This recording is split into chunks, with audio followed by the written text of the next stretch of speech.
what a rat race. Oh, what a rat race.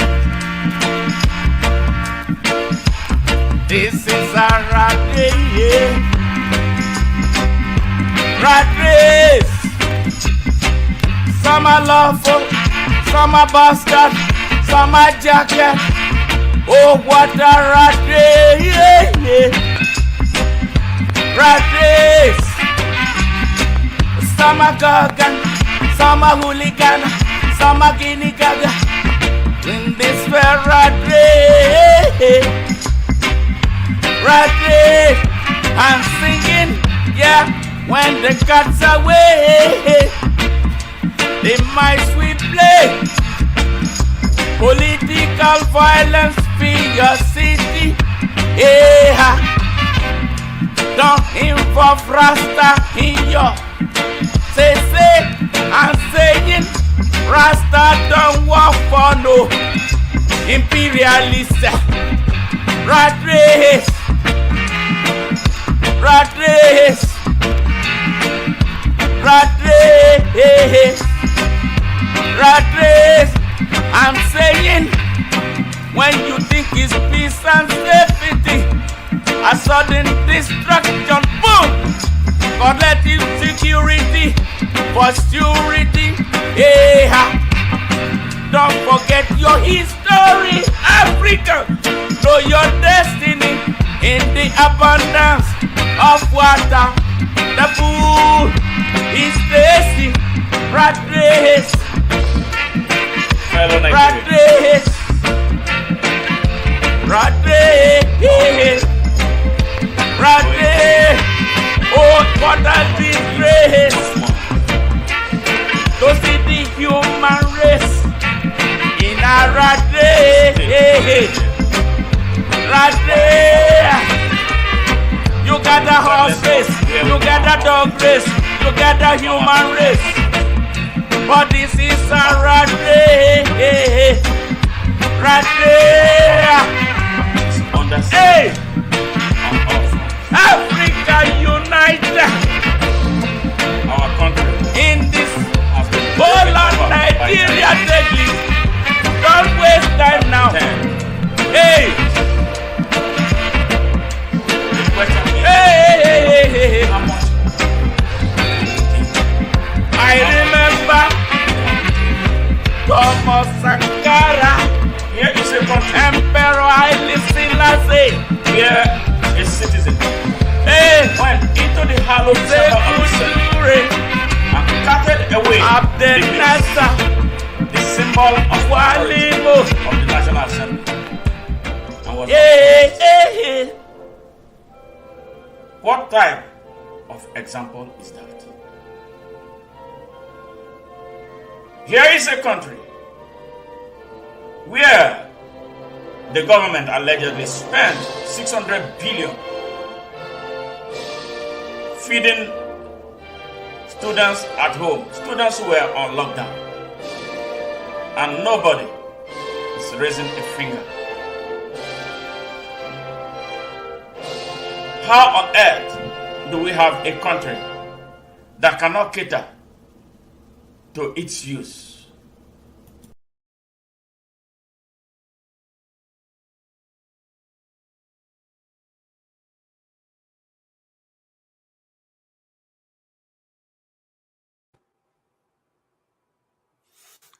Yes, fellow Nigerians, good evening. It's 8:48 p.m. Central Standard Time here in Houston, Texas, United States of America. And without wasting our time here, we have Mr. Charles Ugwumba, a diehard Nigerian, a diehard Igbo man, as good as Hausa and Yoruba. He's good with everything. An angry African who is so passionate about seeing a new Africa, starting with Nigeria. Professor Mr. Charles Ugwumba, welcome to Nigeria Now at ONN and the Nightingale Radio Station International. How are you this evening?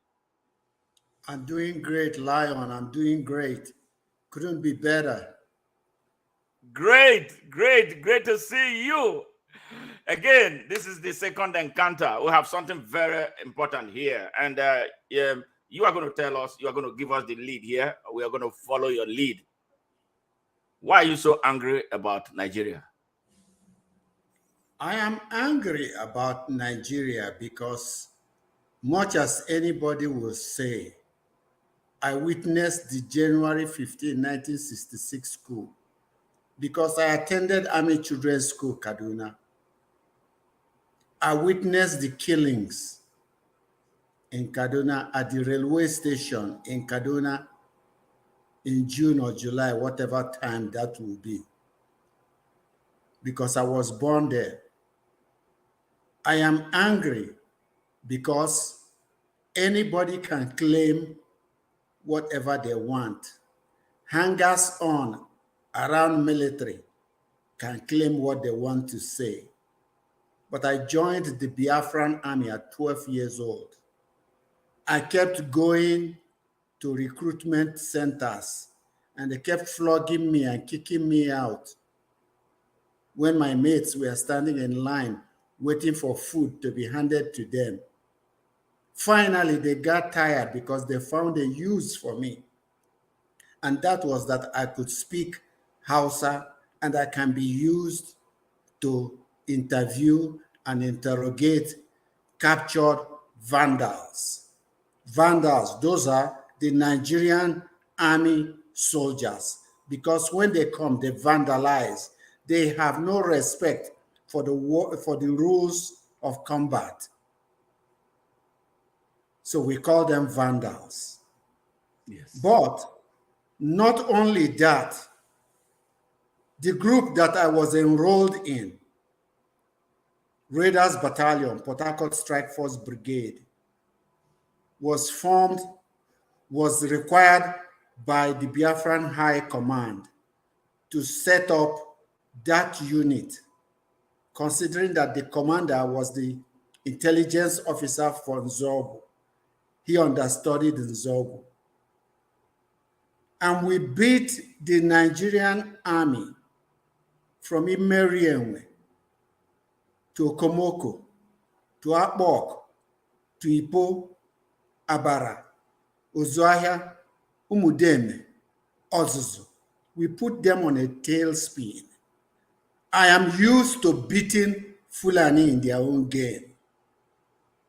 And it angers me to see how they have Nigeria in a stranglehold and nobody can say anything.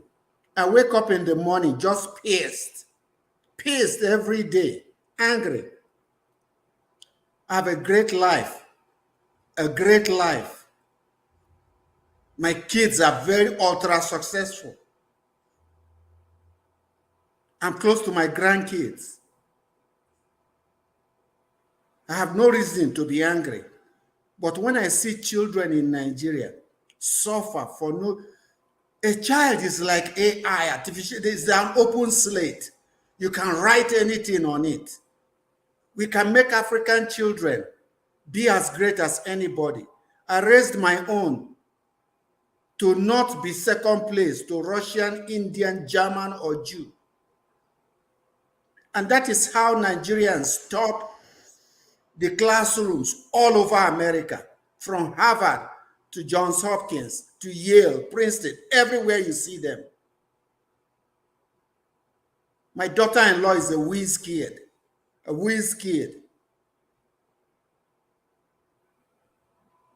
So when we see what the Nigerian system, when I see what the Nigerian system of government is doing to youth in Nigeria, it's like they eat their young. You know, animals who give birth to their children and they eat the children.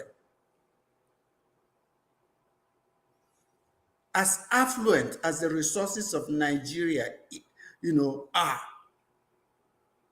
why are we a laughing stock?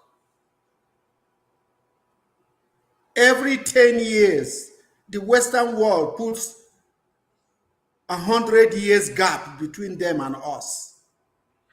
Every 10 years, they leave us way behind. Okay, hold it there. Hold it there first. I want to. Yes. We're gonna come back to that. What inspired you? What was it that inspired you at such a tender age to want to join the army? Underage, child soldier. What was it that was burning in you that drove you to making that type of choice? I have an inherent inclination to not cower to anybody. I have one life. I cannot feel inferior to anybody. I cannot be suppressed. And when I see that my kinsfolk were fed a bad hand, the short end of the stick, somebody coming to bully us, I couldn't stand it. My homeboys, they know it. They were running around looking for cornmeal when I was stripling an AK-47 blindfold, laying mines, intercepting military signals, raking the F out of Nigerian troops. It was because of oppression. Wow. Wow. And now we are here. You are particularly angry about the indiscriminate deployment of Nigerian army into the streets of Nigeria to quell civil riot, to fight an enemy, according to you, that does not exist. What is your driving force? In the first place, this so-called role of the Nigerian army to preserve the territorial integrity of Nigeria is a ruse. It was never there in our constitution. They seized our army, changed our constitution over and over and over until they fine-tuned it into what they want. Preserving the territorial integrity of Nigeria. Have they even admitted for one day that they woefully failed by allowing troops from the Maghreb, from the Sahel, to infiltrate Nigeria and cause mayhem in Hausa land in the first place? Kill them in Zamfara, deny them from going to their farms, seized their women, married off their daughters to people they don't know. Preserve the territorial integrity. What territorial integrity did they preserve there? And in any case, in which developed country do you see the military, other than an occupied country, do you see the military patrolling the streets? I mean, Camp Pendleton, where the Marines base, is barely 50 miles from me. You have never seen them on the street. Before they move on the streets, there will be logistical draw-ups. They will receive permit from the mayors of all the cities that they will pass. And they go in a convoy in one lane reserved for them while the normal traffic flow follows. And we are talking about arguably the strongest force since the creation of the world. In Nigeria, you see them everywhere. They are armed robbers, shaking people down. They don't do anything other than to rob anybody with a gun, demanding money from you, and when they did not provide you a good or service, is an armed robber. That's what it is. The Nigerian government and the effing Nigerian legislature, when they are driving to work, don't they see that mess? Don't they see Nigeria's so-called security forces robbing Nigerians in broad daylight? They do. Are we a captive nation? We will have to change that constitution, because if we don't change that damn thing, if we don't restructure, first of all, the corruption it breeds is wreaking havoc on Hausa. They are the least people least travel. Yeah, they can go to Dubai, they can go to Saudi Arabia, and then they can, stop over in London, those of them that have money. But they are not the Nigerians who are in everywhere in the world, who are in Argentina, in Chile, in New Zealand, in Iceland, in Alaska. They don't bring foreign currency, foreign exchange to help their family in Nigeria. So, as a consequence, anytime corruption denies the people their right and entitlement to public services, the worst people who suffer are those who do not have any help. And Hausa are the least Nigerian group that gets any help. Take it or they can accept it or they will deny it. That's up to them. Wow, wow, wow. Okay, let's go back to the 1804 Jihad. What do you know about it? As somebody who was born in the north, precisely Kaduna, I studied the history.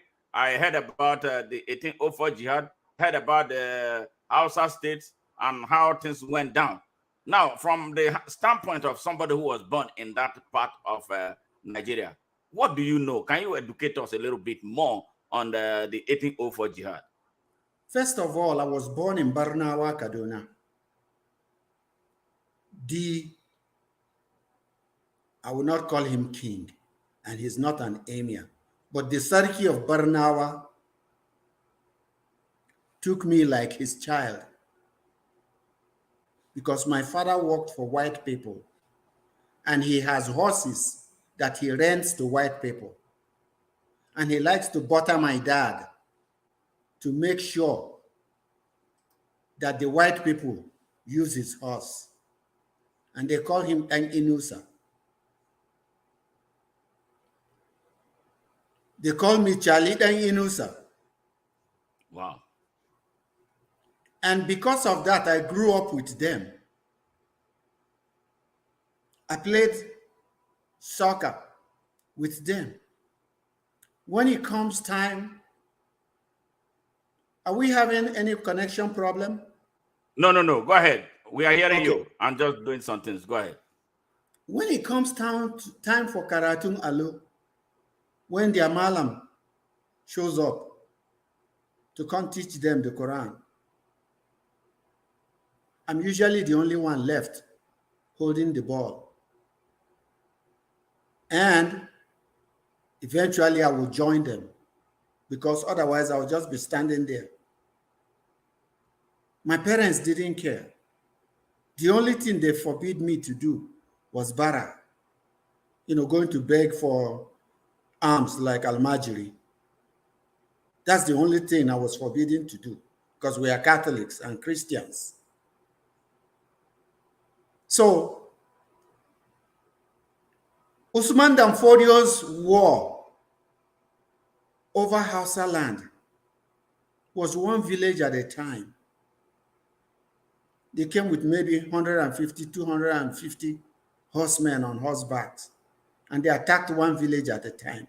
They conquered them one village at a time. When they conquered them, they forced their ruler upon them. It wasn't even so much for religious reasons.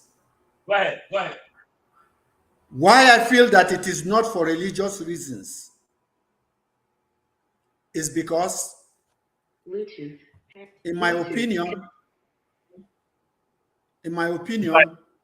yes. I think it is for economic reasons. I don't care what they think about the Shia.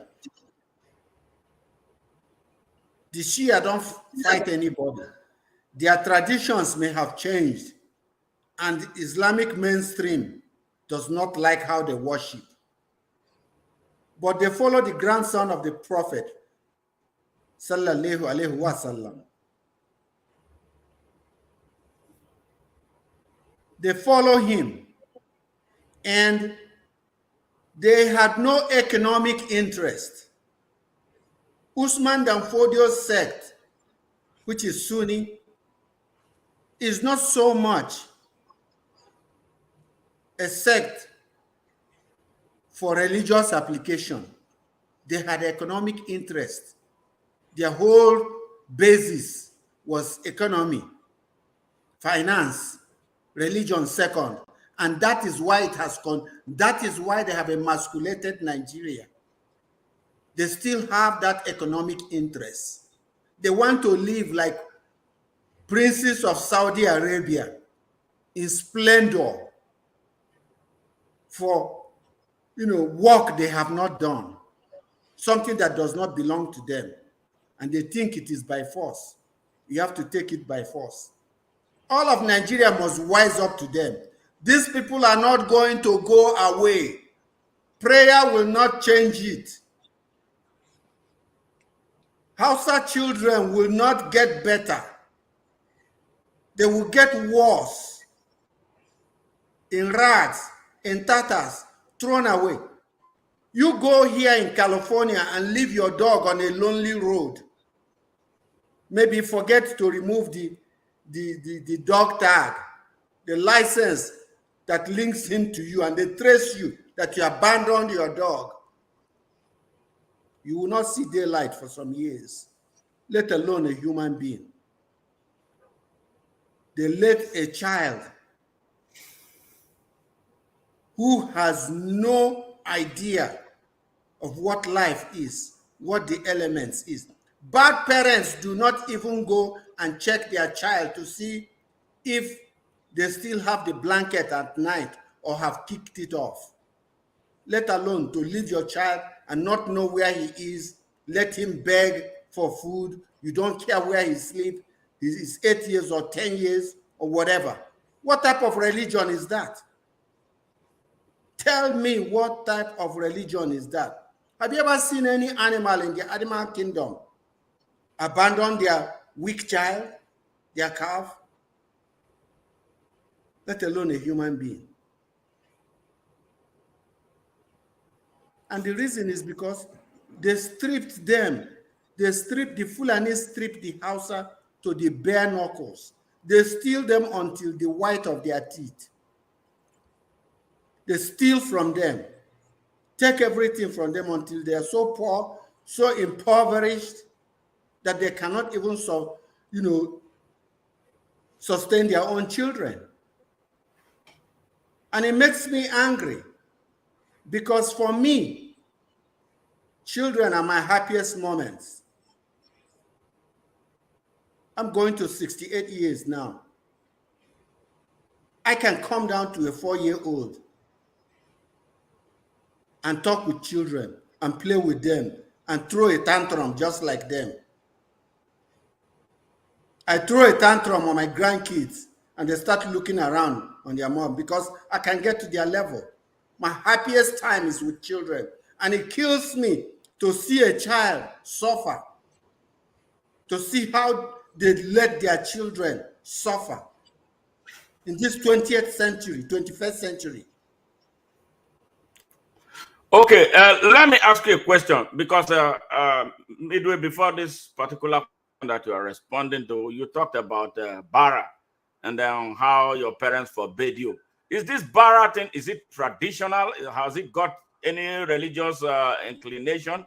Is there any reason there should be that? There is a good reason for Bara. There is not a bad reason for it. Bara is the children, after their lessons, going to families to recite their lessons, to show that they have mastered their lessons. And the adults seeing them, giving them treats. That's all what it is about. The Western world, in a few days, we'll be having Halloween, where children, although they don't sing, but Bara, the whole essence of Bara is for these kids to go prove their mastery of the lessons from which they have just gone out from. You get what I'm saying? Yes. They're not really, you give the treats that they get is just an afterthought. Okay, oh, you have done well. Yes, you can recite your lessons. It helps them learn the lessons. But it is not supposed to include abandoning them, not caring which house they end up with in later, not caring where they sleep, and so on. Just because they can get food and stuff from people is not a reason to allow them to feed themselves or to allow them to clothe themselves, to find where they will sleep. Do you think right now, from your experience, from being there then and now, that the concept has been defeated? The concept of the Al-Majiri concept? See, back in the day, you will send your child to a great teacher, an Islamic scholar, to teach them, right? But you are and oftentimes, like the Fulani says, behind every city, there is a bigger city down the road. So oftentimes, the best teachers are farther away. So when you send your children to that teacher, you are supposed to send provisions along with him. You don't abandon him there. And then the teacher, stuck with children that are not his, now makes them to go and do that bara now, like professionally, to go and beg for food, really. So the original purpose was defeated. You send your child to a teacher further away as a tutor to teach him. You should send provisions. You should make provision for where he will sleep, what he will eat, and change of clothes,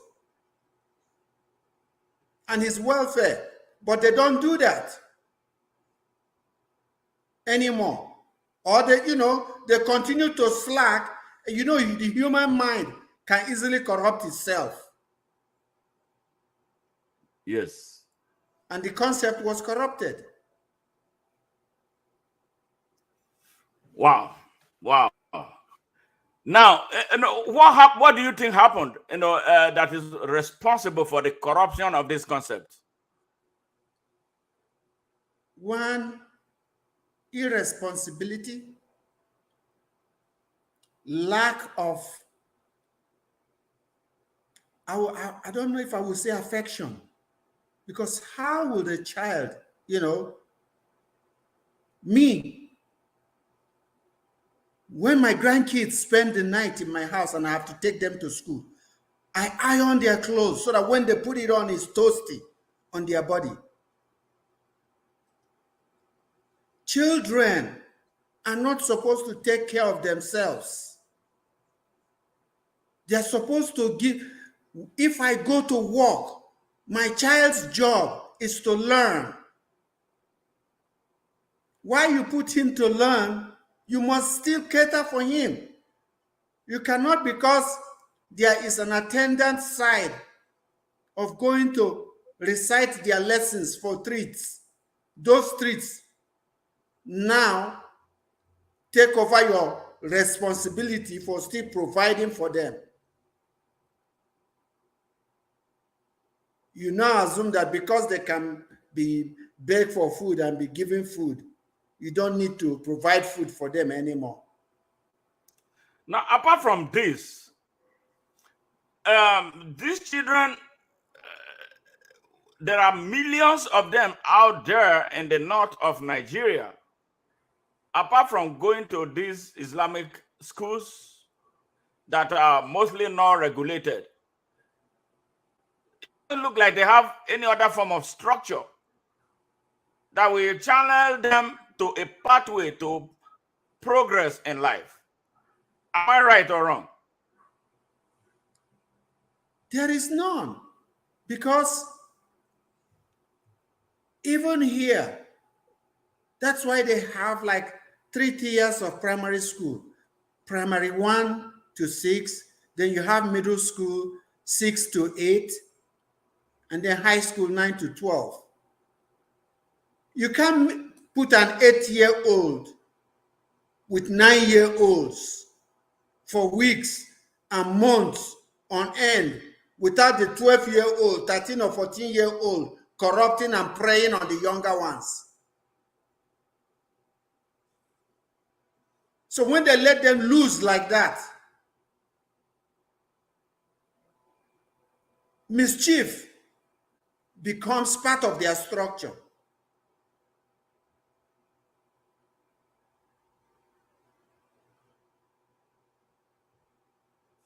Now, is this culture? Okay, okay, go ahead. Yes. Finish. No, they corrupted the culture. They corrupted the culture. Now, is this culture, is it what every Muslim must do? Or No. is, No. okay. No. Okay. Even my own grandkids. Even my own grandkids, I would rather that the Malam come to the house to teach them, and then they go back home. Okay, because the part of the concern that we have been to work very closely with we have the same thing, Madras School in Pakistan. I want to kind of do a comparative analysis between what it is in Pakistan and what it is in Nigeria. That's why I asked you that question. If this thing is flat open to every young and aspiring Muslim, because a picture emerged on the social media a couple of days ago. I cried seeing a 2-year-old thrown away from another state and dumped in somewhere, either Jigawa or Kano State, with an empty plate. One young lady was interviewing the child and explaining his plight to the audience. I'm crying. My heart is so heavy. And for the purpose of this, I'm going to play it so that you see it yourself. You understand Hausa better than me. I saw it. Yeah, I'm going to share it right now so we can talk about this. I'll be right back.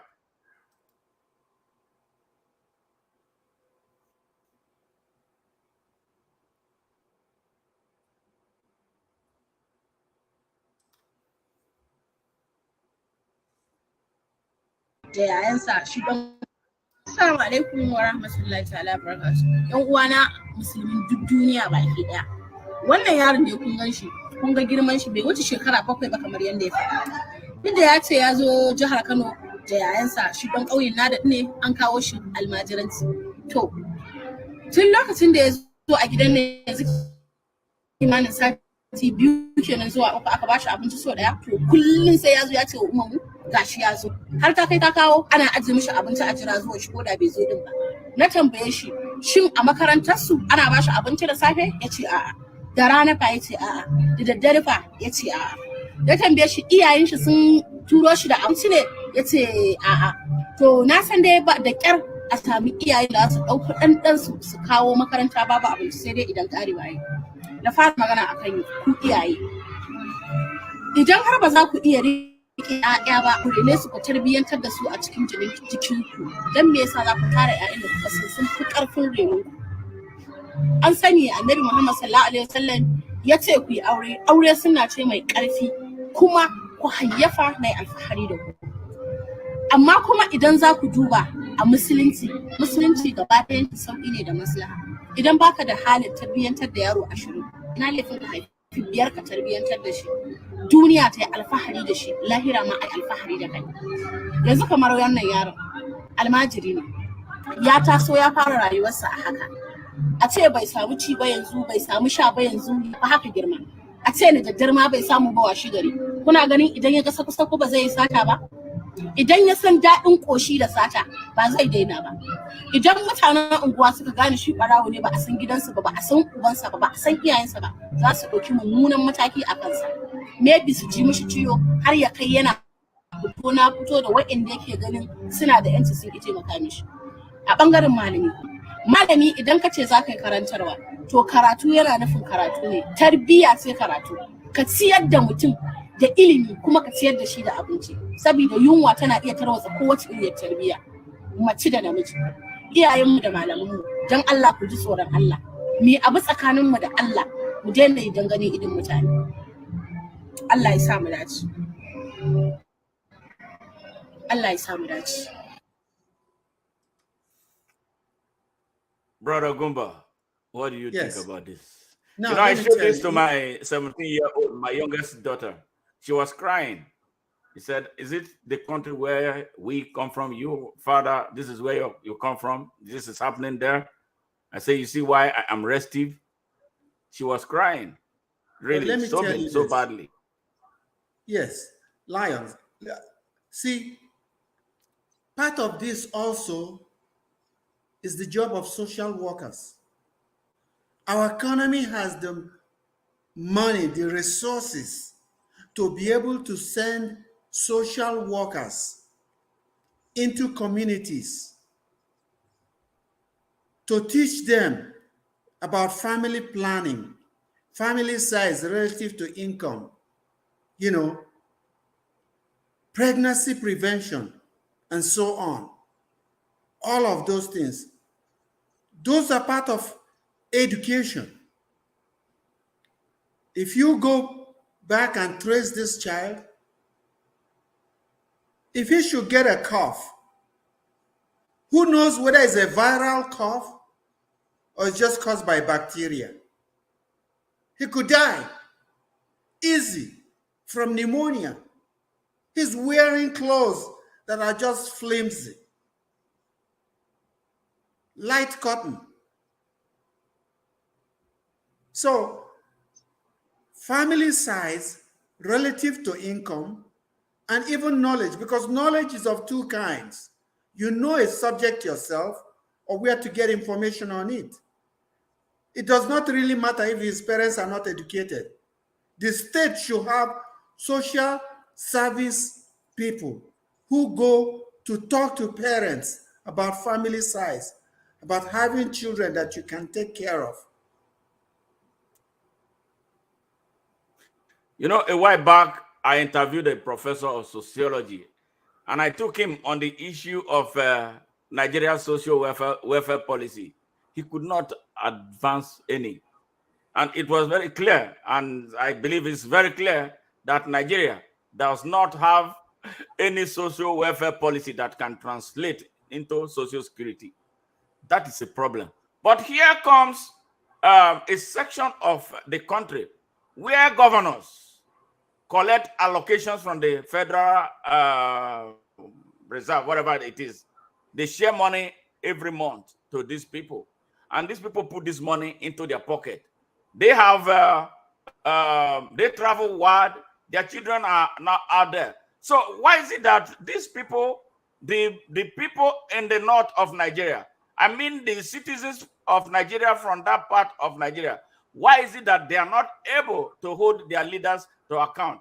But when it involves anything, the country, they use them. They are at the forefront of blackmailing the country in the name of the North for a people who don't give back to anybody in the North, like this special population.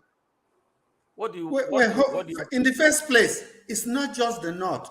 All the governors all over the state, if you become a governor and you don't own a jet, you don't buy a jet, it's like people will be looking at you like stupid because we have misplaced our priorities. But the main thing is that they put this army over us and the people cannot hold their government accountable. I mean, if the city where I live is having a council meeting, I can go there and demand answers to how money allocated to the city was utilized. Journalists can, with the Freedom of Information Act, ask for that question. If you ask such a question as a journalist in Nigeria, they could kill you because they have this army over us. And people say, why do you keep saying Fulani? Why do you keep saying Fulani? They are the main determinants of corruption in Nigeria. They invited every other people in it, all other tribes, to come and strip meat off the bones where they have the juicy part. In that way, it seems like all of Nigeria is corrupt. Then the army is protecting corruption in all of Nigeria. That's what the army is doing. This army is not working for Nigerians. This army is a gatekeeper for bad government. And who is the beneficiary of terrible government? It's Fulani. Don't mind that there's an Igbo man or Yoruba man getting crumbs or Hausa man getting some part of it. They just peel some and give to you. The main people who get the large lion portion of it and salt it away overseas is Fulani. Okay, and unless Hausa dethrone Fulani, they will suffer. Take it from me. Now, I want to ask you a question. Is it fair to say Fulani, on a blanket thing? Is it all Fulanis doing this, or it is some? No. There are excellent Fulani. Very, very good Fulani. Real Nigerian Fulani who love you more than your tribesman will love you. Yeah, because I know some. That is why I'm asking Especially, you. So let's go ahead. Yeah, yes. It is those of them in the military.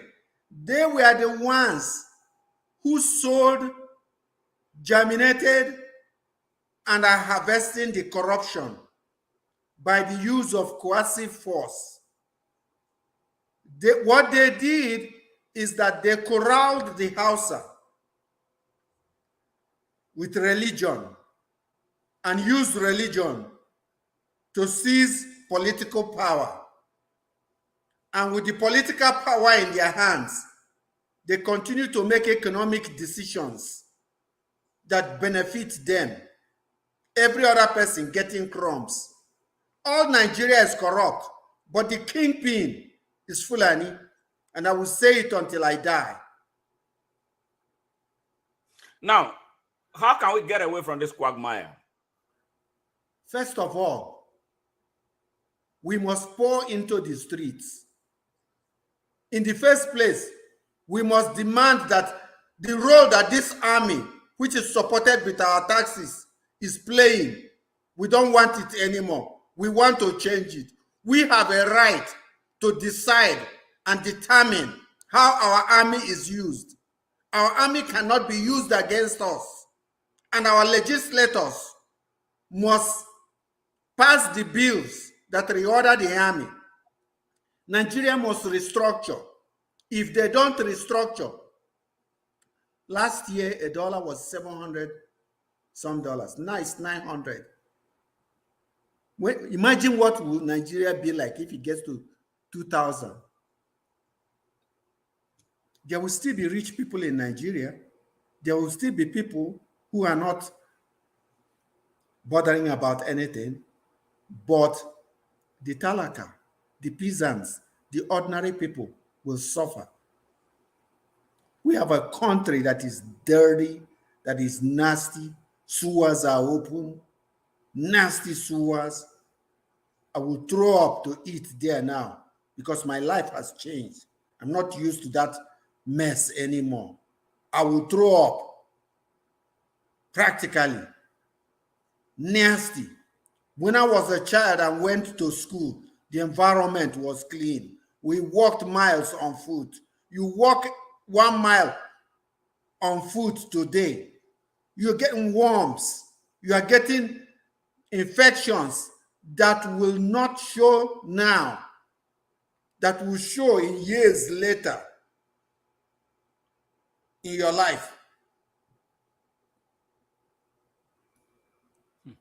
You go to all these buildings in Lagos that use public bathroom with the floor, the so-called floor, not concrete, just cement floor that is already half sand, people put buckets there. There are all kinds of worms riddling in it, and you go in with slippers. What are you going to expect? How healthy can you be in 10 years? Mr. Charles, I want to ask you a question. Let's go back to the Hausa issue because that's the issue central to this discussion. Now, do you have friends who are Hausas, as someone who lived there, that you are still in contact with? You speak with them? You mean here or in Nigeria? Nigeria. I have tons of friends in Nigeria. You speak to them? Are you? Friends. Yes. You talk to them? Yes. Now, what do they say? What do they say about the plight of the Hausa people? I mean, one tree in a forest, what can they do? But they are a commanding majority in that part of Nigeria. Yes, I mean, these are single friends. They are overwhelmed. Our structure in Nigeria, the whole system is riddled with corruptions. It's full of worms.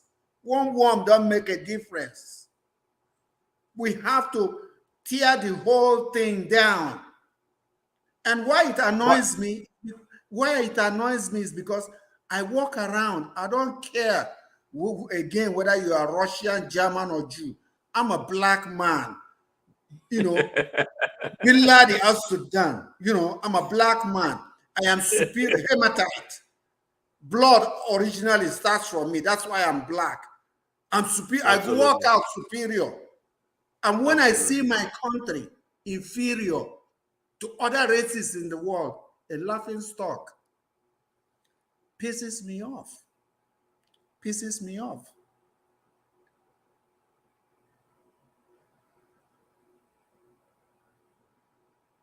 Yes.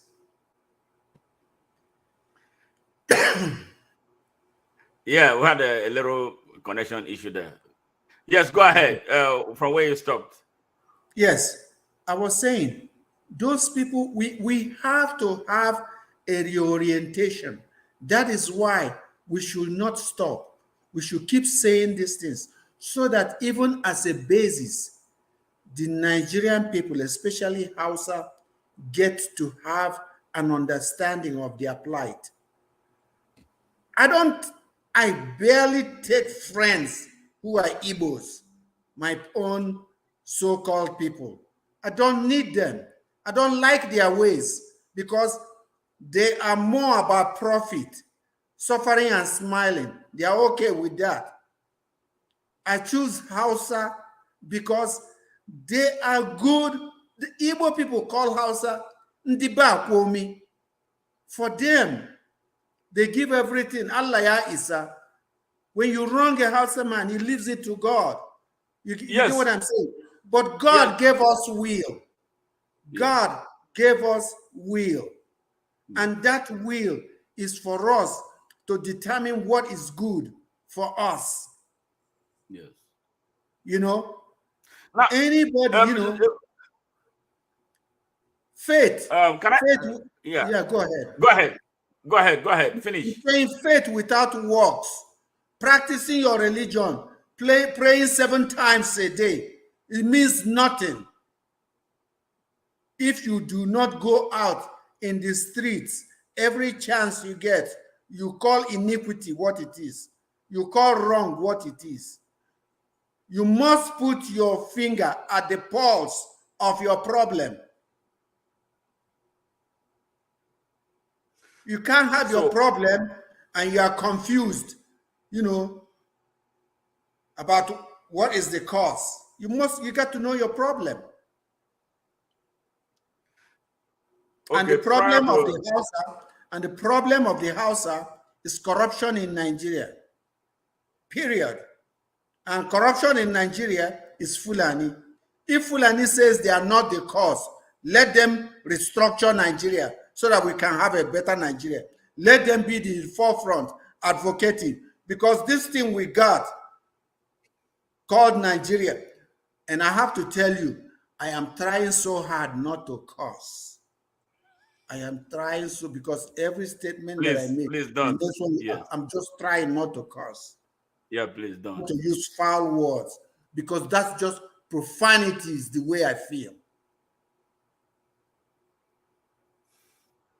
They should, if Fulani say they are not the cause of Nigerian problem, they should join the rest of Nigeria and say, yes, let's reorder Nigeria. Let's bring accountability into our government. We cannot have people, you are calling them Your Excellency, Your Excellency. And he's taking the money meant for you and him and his cousin. He's taking it all to himself. How is he excellent? Bluetooth pairing. Bluetooth. How is he excellent? We worship people because of the money they have and so on. Who cares? And then they will say, oh, they give palliative. Who is going to live on palliative? Why do you want palliative? I want work. I want to work. When you James Brown has a line in his song, if you don't work, you can't eat. Absolutely. Nigerians need work that will let them, give them peaceful gain to feed their families, educate their families, be able to cater for their families.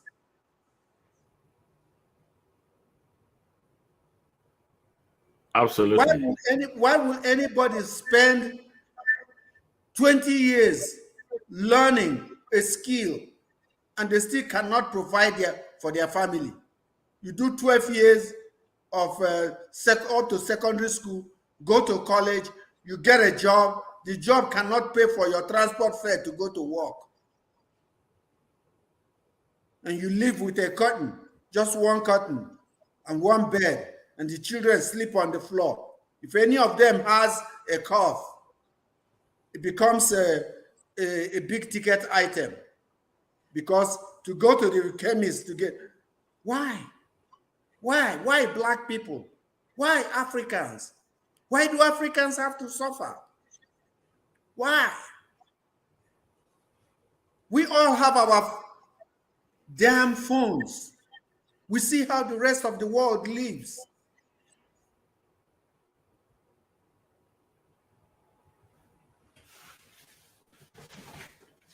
Wow. Wow. Now, quick, I want to go back to something. Before the Jihad of 1804, were the Hausas, were they Muslims, already practicing Muslims? Like all other African people, they have indigenous religion, and that is indigenous culture. They believed in a supreme being. Just because they didn't call him Allah or Chukwu or whatever, does not mean that they don't be. And again, too,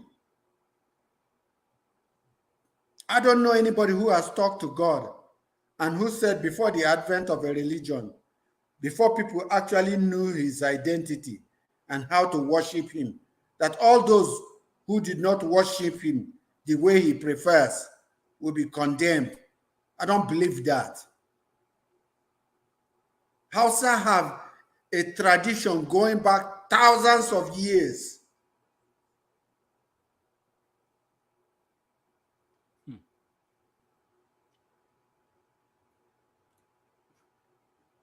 And then in the last 200 years, they let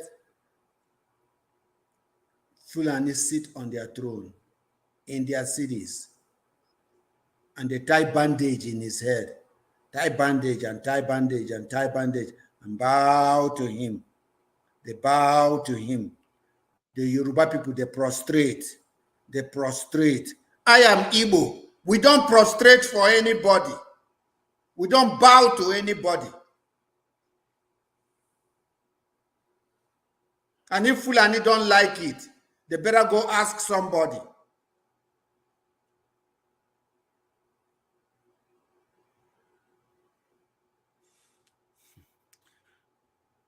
Okay, religion identified as a huge problem in Nigeria, especially, the way we go about religion in Nigeria. It troubles me.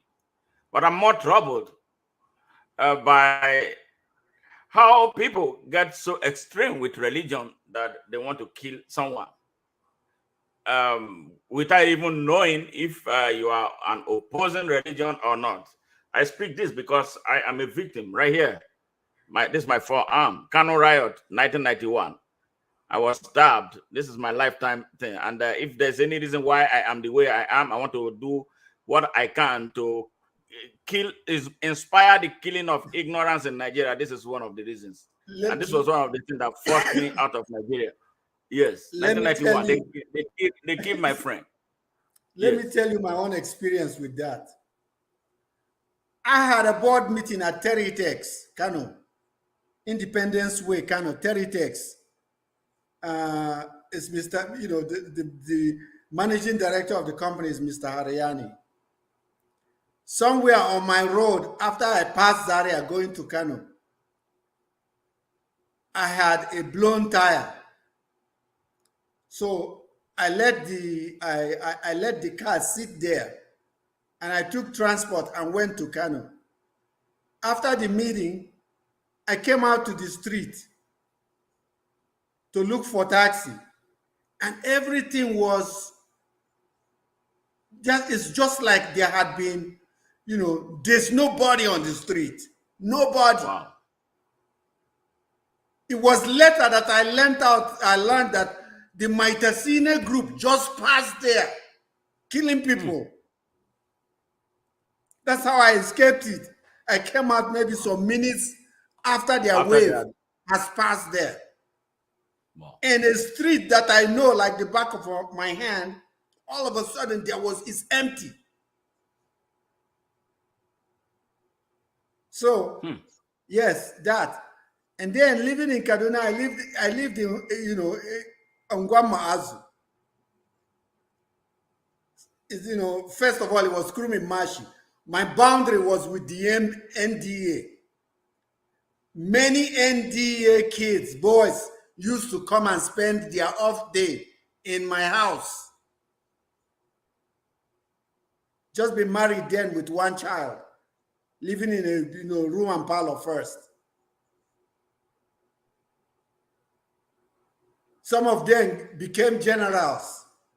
We are talking, this is like 1982.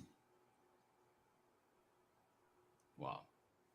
So religion in Nigeria, with my own kindred, I wouldn't say my family, with my own kindred, if I'm talking to you and you say by God's grace or any of the things, I'm hanging up because I know it's a lie.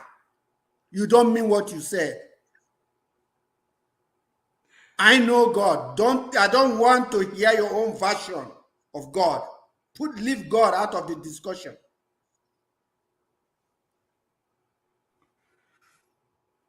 How can people who pray and in Nigeria,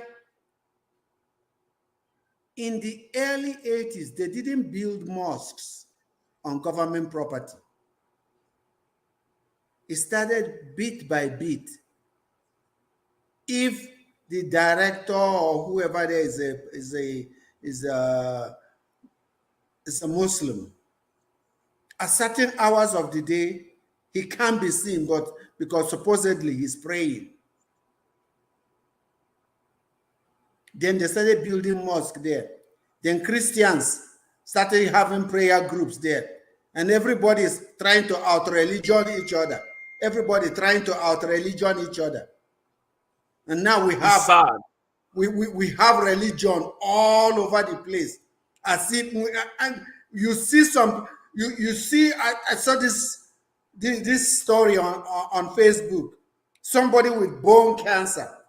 Some guy I know, an attorney, receive your healing in Jesus' name. I say, God damn you. You're talking nonsense. Talking nonsense. Okay, Mr. Ugwumba. And Let me share some. the worst part of it in Nigerian media now, everything, hey, Jesus, Jesus, every Jesus. What?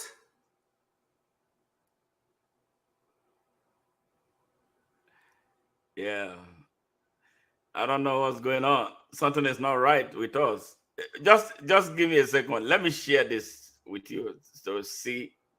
This is a child. I think this child is only, I don't know how old he is. This is his state. He has this tumor growing out from his stomach, and somebody sent it to me, and all I was seeing was this. So I made it. I said, see stupid things Africans do, because they have mostly lost their minds to lies without foundation. How is Jesus going to remove this tumor without the finances needed to perform the surgery and without the involvement of a surgeon? This is the reason fake men and women of God are everywhere wreaking havoc in the name of Jesus, as if Jesus is a jerk. This is why a drug dealer with absolutely nothing known about him is toying with the people and future of Nigeria.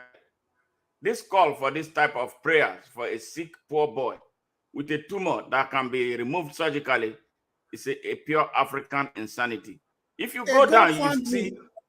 Yes. Yes. Go fund me. That's all. 100 naira each. Yes. Will bring him cure. And because he has not died, it's probably a benign tumor. It's a benign tumor. Yes. If it was cancer, that boy would be dead by now. You see, I think this religious thing is a way for us to escape our responsibility to be insensitive to the plight of others. Why send this thing? I told them, why are you sending this to me? If you are not contributing money. I said, okay, send me an account. I want to prove that this actually is not a fraud. And then we can initiate an action and have this tumor removed.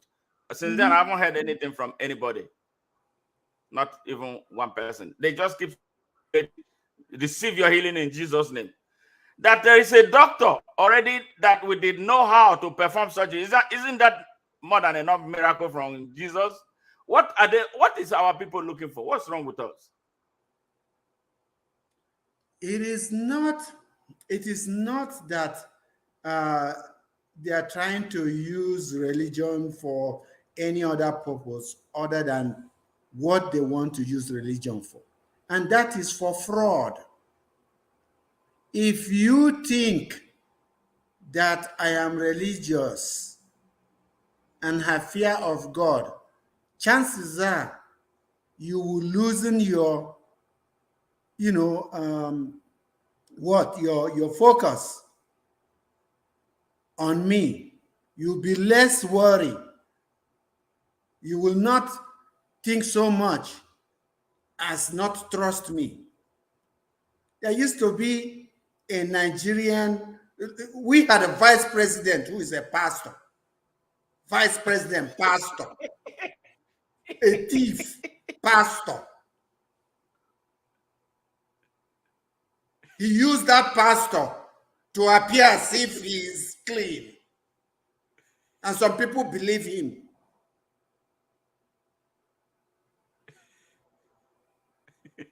There used to be a head of Nigerian custom who is also a pastor, a deacon, something like that. Adeboye's wife, whatever, I don't know, maybe they use her account or it's her. She sent me something.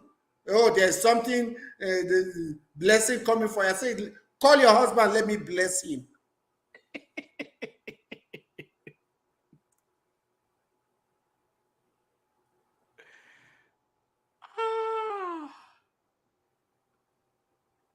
We have to take Nigeria back. We have to join the Committee of Nations. Africa is very, very backward. And Nigerians all over America are as good as anybody. Why is it that our government at home is doing this to us? Who is doing this to us? Again, the same way that the Fulani gradually invited everybody to participate in the loot, but for them to keep the major part of it.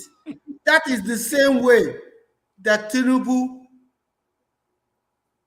did to lose Lagos, so that people will think that it's a free and fair election because his eyes is somewhere else.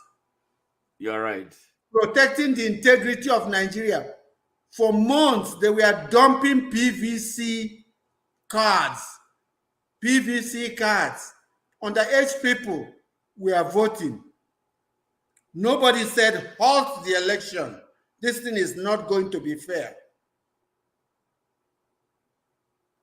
When another cycle comes again, they will start saying they do this and so on. And you hear Kwankwaso, he is a PhD in engineering. In the land of the blind, one-eyed man is a king. He's a PhD.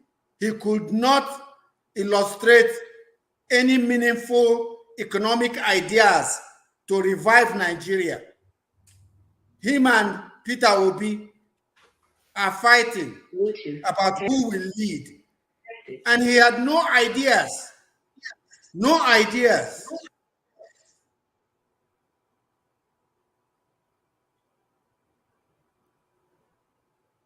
His PhD is his own, he has a PhD.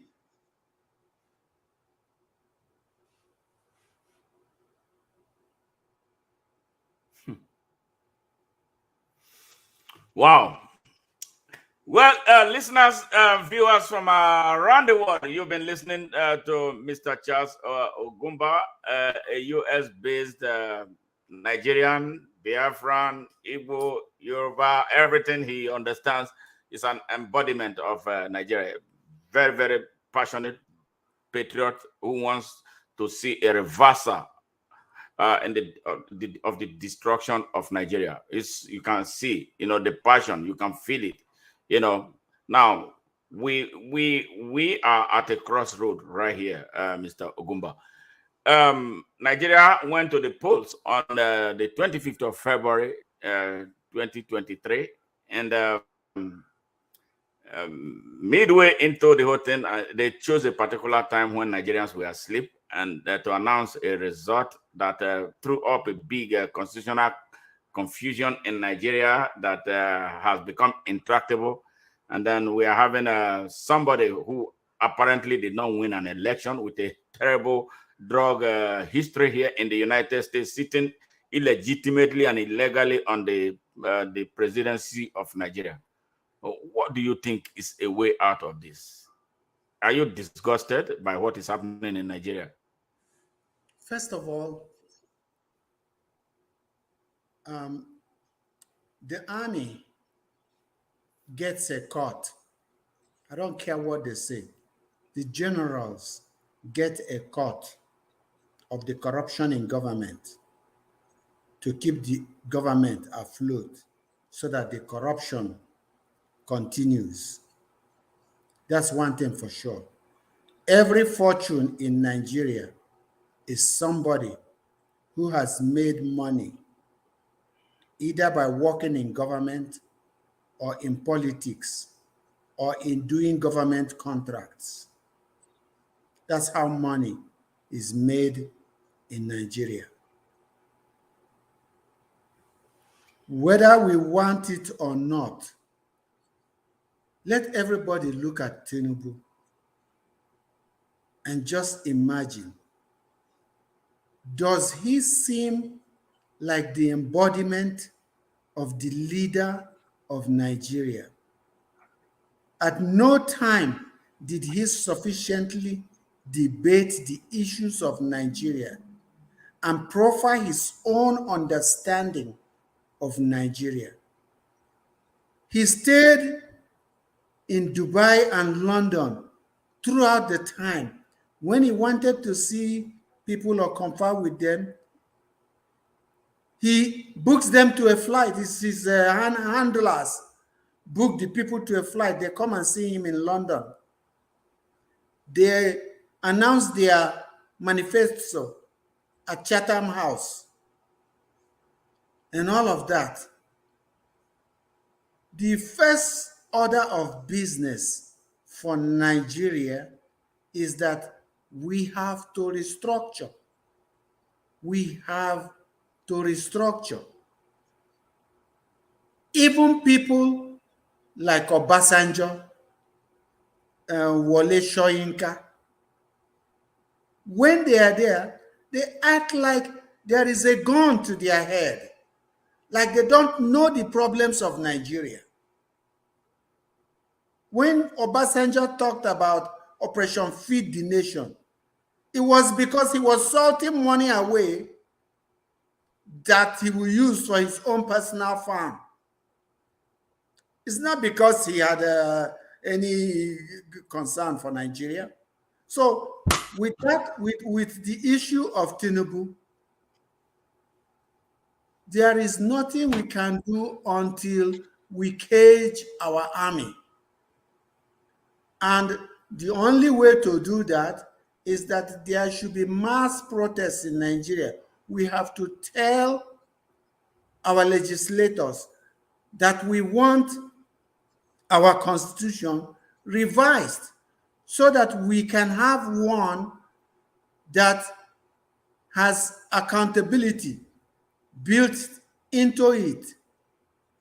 And in another instance too, we cannot have a judiciary where one person is the judge.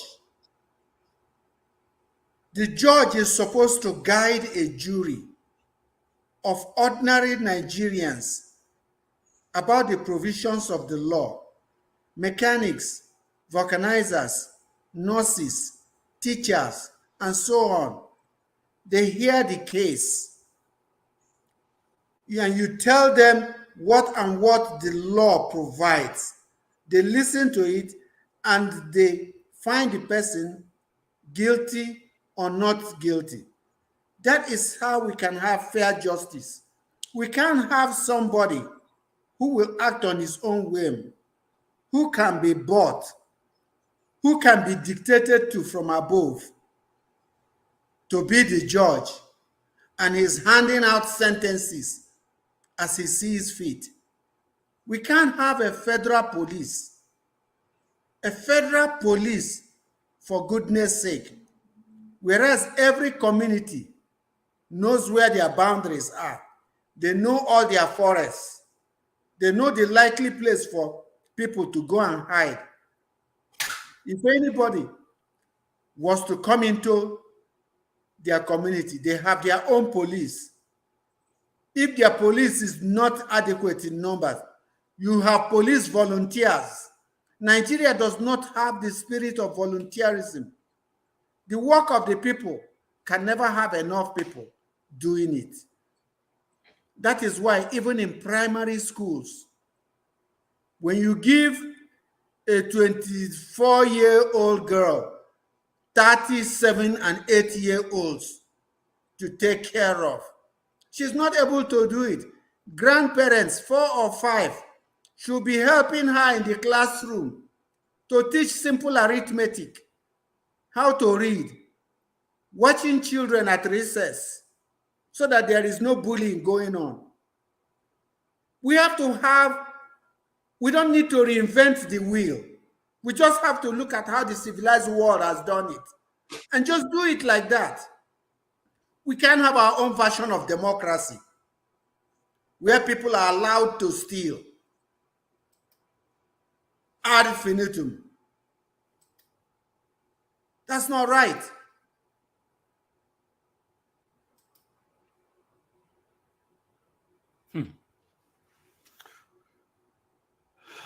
Now we are here. We are where we are. Now you talk about, you gave an insight into restructuring.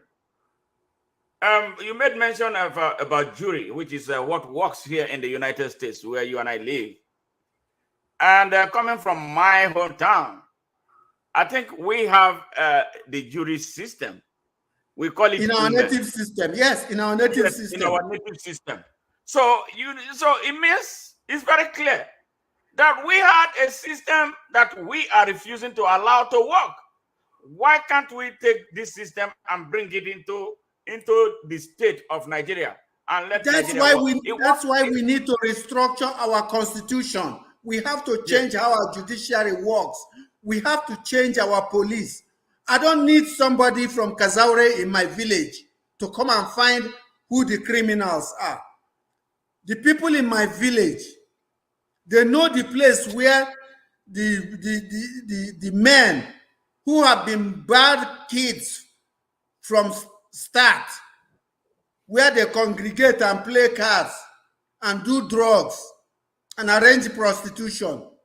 The people in my village know how to break it up anytime that thing starts happening. If there is a federal institution in my village and we start seeing the accountant's wife buying new wrapper, start buying up land, they have a new car, and we know how much his salary is, we want to be able to arrest him there. We don't want nobody to come from Owerri to take the case, or one of his in-laws to come from Abuja to take the case and quash it, and they share the money that he stole. He gives some of them.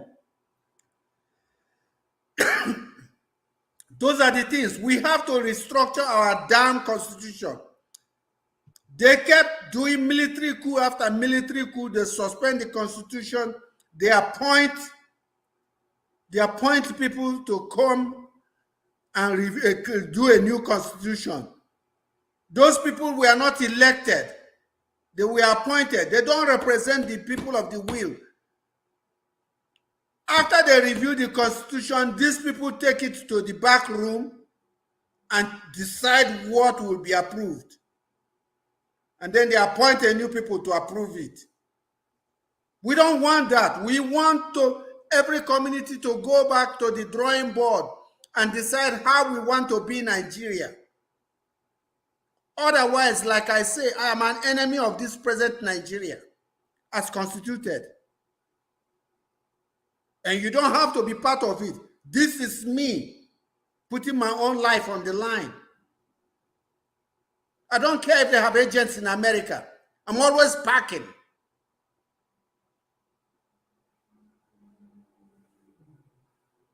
If even you have your full light behind me while I'm on the freeway,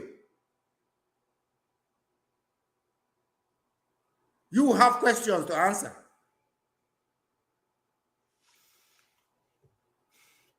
Now, on the 6th of September, the Presidential Election Tribunal ruled, and then we saw the ruling was read from a piece of paper, not even typed. And then when they ruled, a 12-hour ruling, I've never seen something as grueling as that. And the majority of the people, the lawyers, the media men who went to cover the event were all sleeping. What can you take away from that? What did we expect in the first place? That there's justice in Nigeria? Whoever is this group that is holding Nigeria stranglehold, and I say it's Fulani. If they say they are not the ones, let them prove me wrong. There is nothing like, don't name names. In Nigeria, they will tell you, you will read a story about something, and they will talk all kinds of BS and not name any one name. A commissioner was this, and they will not name names. You know why that is? They use it to create an opportunity to make money. That's the typical Nigerian media. That is a media game. Because the person that they refuse to name, after giving a near full description, we go back and give them money, and then the case ends. Nigeria is an unjust country.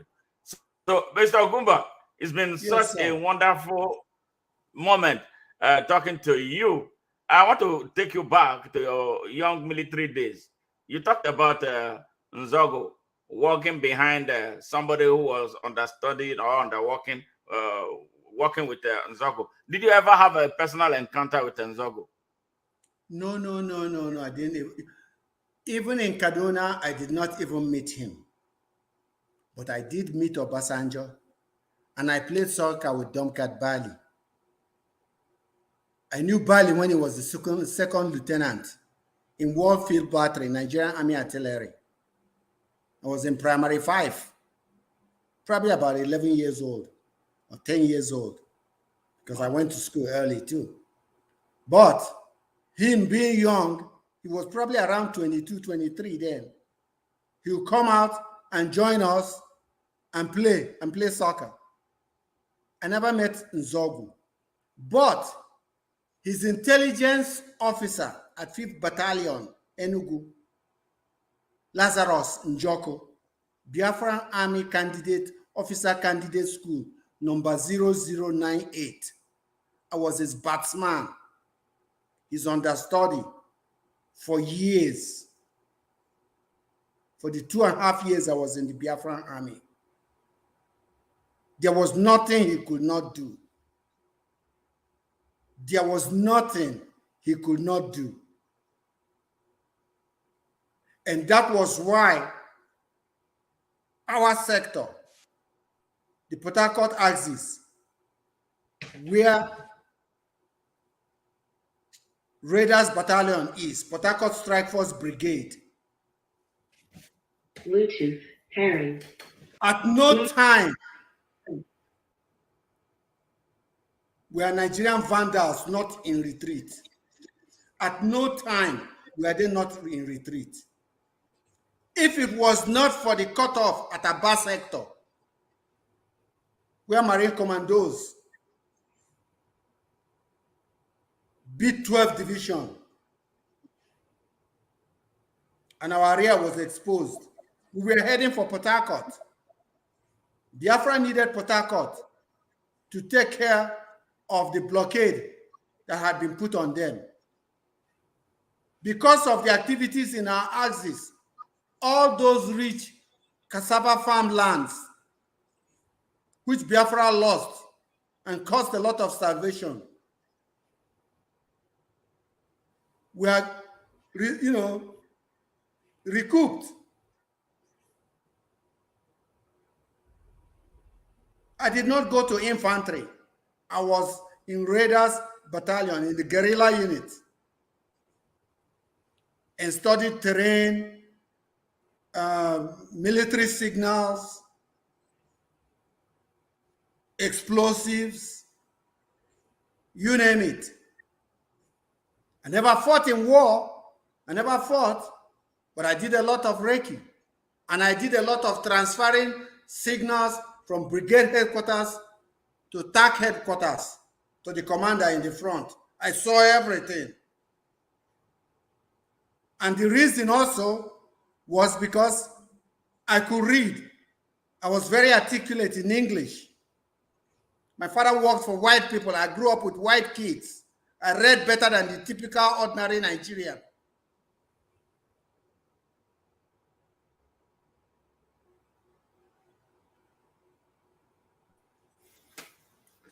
Wow. Now, what was life in on a typical day in a battlefront or a place close to the battlefront? What was life like? Well, usually in our own axis, they would take Laz Joko will do Reiki for weeks. For weeks.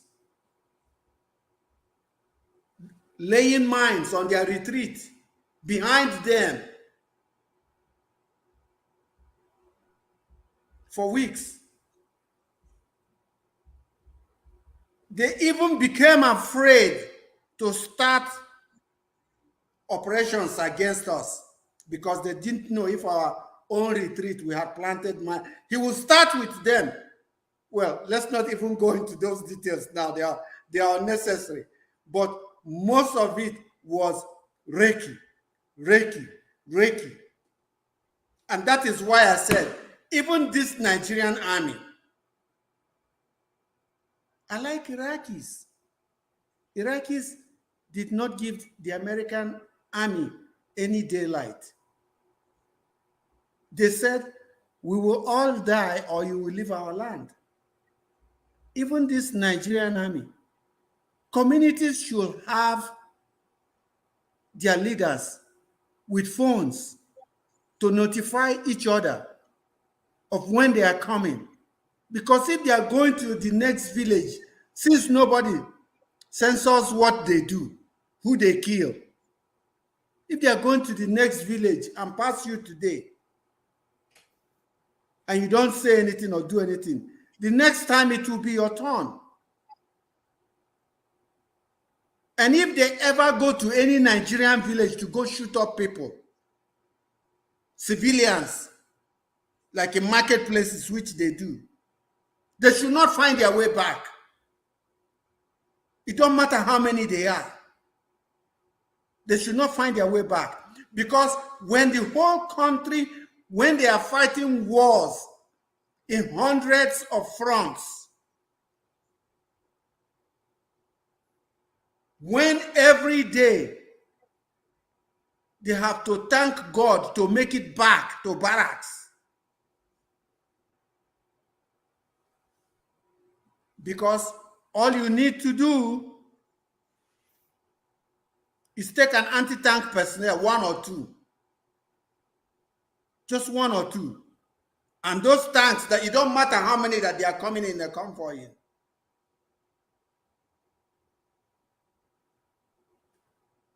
When they start seeing that their tanks can blow up, because if they don't give Nigeria freedom, we will fight them. And the easiest way to fight them is for Nigerians to take over police stations, take those arms from the police there. They almost started. We have to have a new Nigeria. We have to restructure by peace, or we restructure by war. But we cannot have Fulani holding Nigeria down like this. We are Africans. We are the dregs of the human civilization. Nobody takes us serious.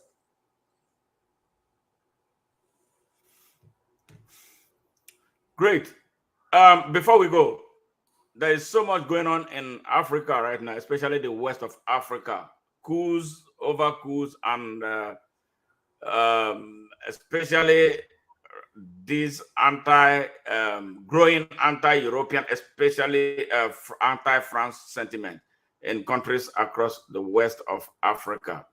And the most recent being the coup in Gabon. But we discover right now that that's a game, by France, a face-saving game. That's not a revolutionary African coup. Now we are talking about Niger with a lot of uranium, and the France ambassador is refusing to leave after the country's junta asked him to leave. What do you think about this whole thing? What do you think is the target? Is the role of Nigeria in this whole thing under a rogue and a drug dealer president? Ask yourself, why is at least one British West African colony not having a coup? At least one British, they are all French. Why no British territory? We have the Gambia, we have Ghana, we have Nigeria, we have Sierra Leone. Why no coup there? Good question. Because the British has sewed it up. Can you imagine these people, these British, 1,000 years ago, they conscripted their children in the Crusades to go and fight Salahuddin in Jerusalem. They knew that those Muslims there don't want peace. They were cutthroats. But they join us in Nigeria. What type of geography is it when you put a whole region 3 times the size of the rest and you say this is north and this is south? Because they want all those contracts in a country determined by people who are mostly not savvy in Western education to be the one calling the shots, so that all the contracts of Nigeria will be coming through them to them. They used to have, you know, the Crown Council. They used to have a contract arm that just feeds. That's why back in the colonial days, all you see is Land Rovers and so on, that just supplies everything to Nigeria and so on. They set up Nigeria to never succeed. They set up Nigeria to never succeed. If you look at the map of the world, there's only about either 22% or 22 countries that the British have never invaded. The kind of contract they had with Iran about oil, nobody should ever enter into such a contract.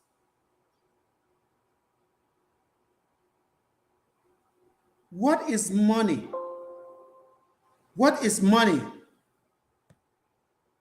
to Africans that they cannot think about the dignity of their own children for the future? What is money to them? Why are the Francophone countries leading in the rebirth of Africa? Why will Nigerian intellectuals, what type of dignity do they have if their country is inferior to the white people? Biafra built their own missiles, calibrated them, and delivered them on target. You think Nigerians, Africans are as less dumb compared to North Korea? No. You mean North Korea can have those kind of weapons and Africa can't build them, Nigeria can't build them? They did not even allow the research and production arm of Biafra that was set up in Enugu after the war to continue. They brought it down. Everything, Air Force University in the north, military trench digging in the north, everything about military in the north. They are preparing for a day they will fight the south with the Hausa supporting them. And Hausa people are the ones, even Hausa, they will pray on Hausa. They will pray on Hausa. They said Buhari was a general. You're a general. And if you had no interest, your country during your regime was infiltrated in mass by foreigners with arms. Those people were nothing but fifth columnists. You don't think Buhari had a hand in what was going on? Yes, he did. He did. Yeah. They brought those people in trailers, launched them. Then because they're the ones on the roads, they brought the arms and armed them. Those people did not, they don't do triple jump, you know, where you hop, step, and jump. They did not jump from Niamey on, Agadez and all those places and just happened in our war. They came as ordinary people, as civilians, and then they were armed with Nigerian weapons. You were talking about DSS the other day. How does DSS not know how the source of arms flows into Nigeria? What kind of BS is that? They're only good at fighting ordinary people. Don't even talk about that DSS. And we are doing this to Nigerians as if we don't want to be Nigerians, as if we don't care about each other. As if we don't care about each other. We are the same people, Nigerians. Hausa, Igbo, a typical Hausa does not look different from a Nupe man, does not look different from an Igala man. As a matter of fact, he looks very, very different from a Bambara.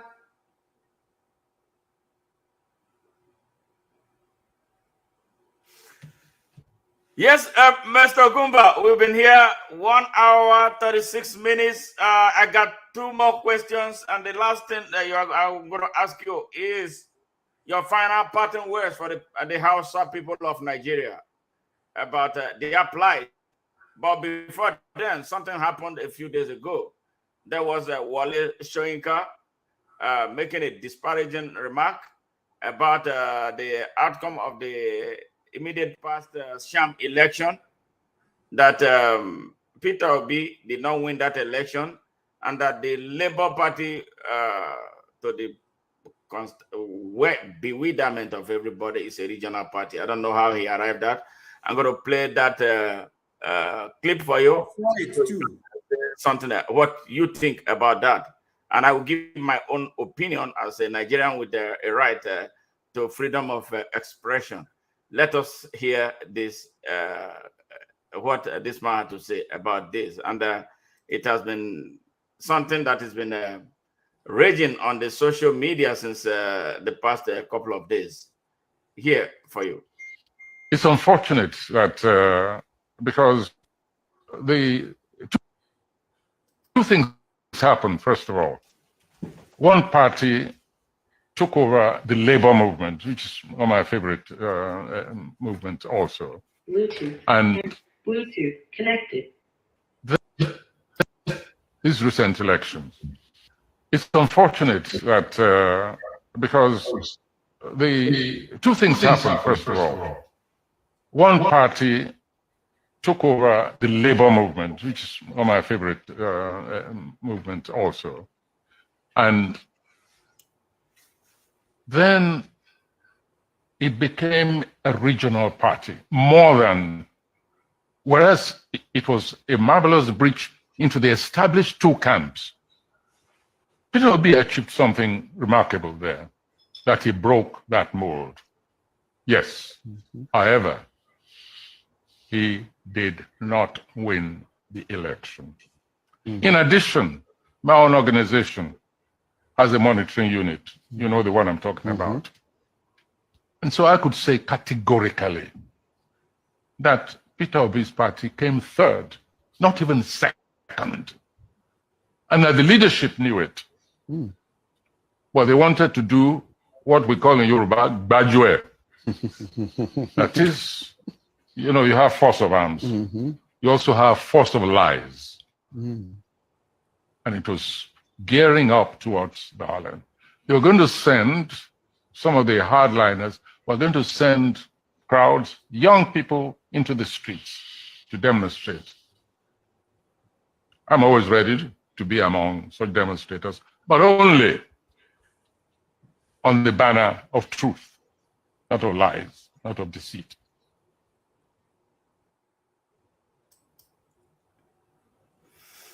What do you think? Okay, let me tell you something.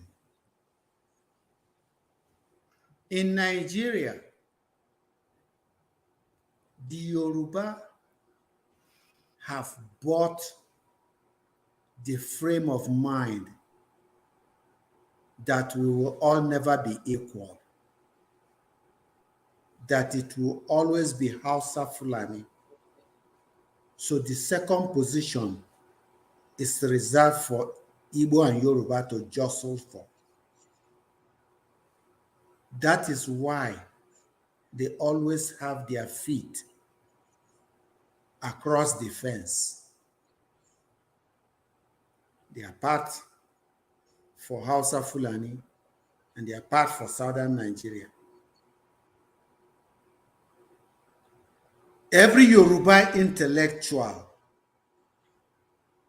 has a fictitious idea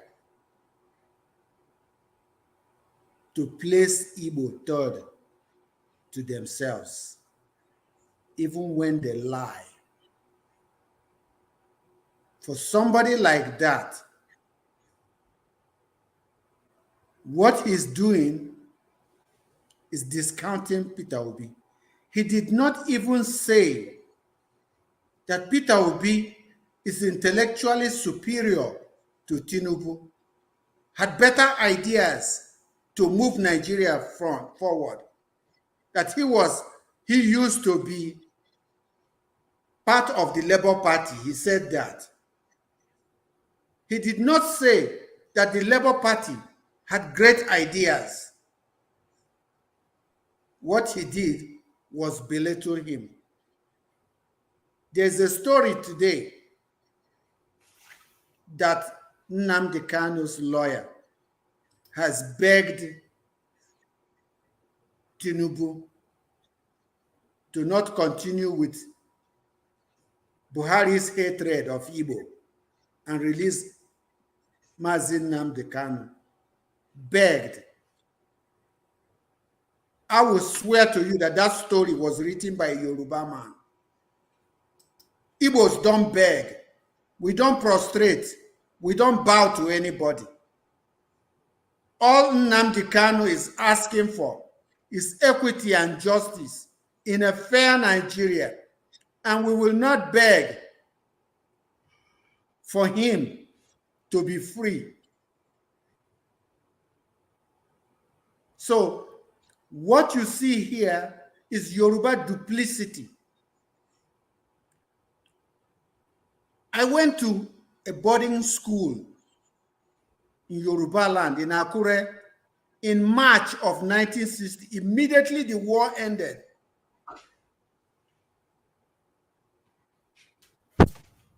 My transport fare from Owerri to Akure was 12 shillings.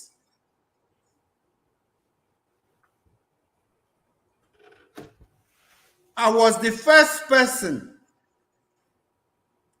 from across the Niger that the student body of over 1,000 students saw. And they did not just see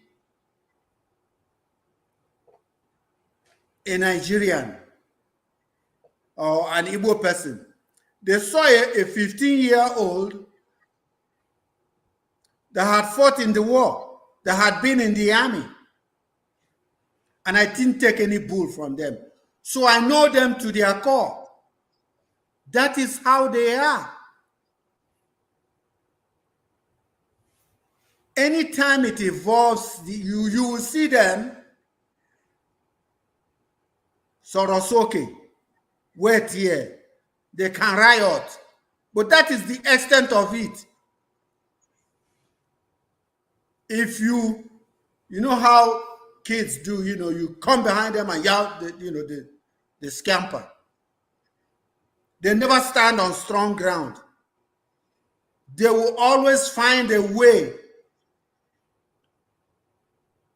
to use tricks and so on. Why will Nigeria ever elect somebody? Did you see the number of cars that Tinubu assembled before the election? Football fields of SUVs. Who runs that kind of campaign? If it was not money gloriously stolen.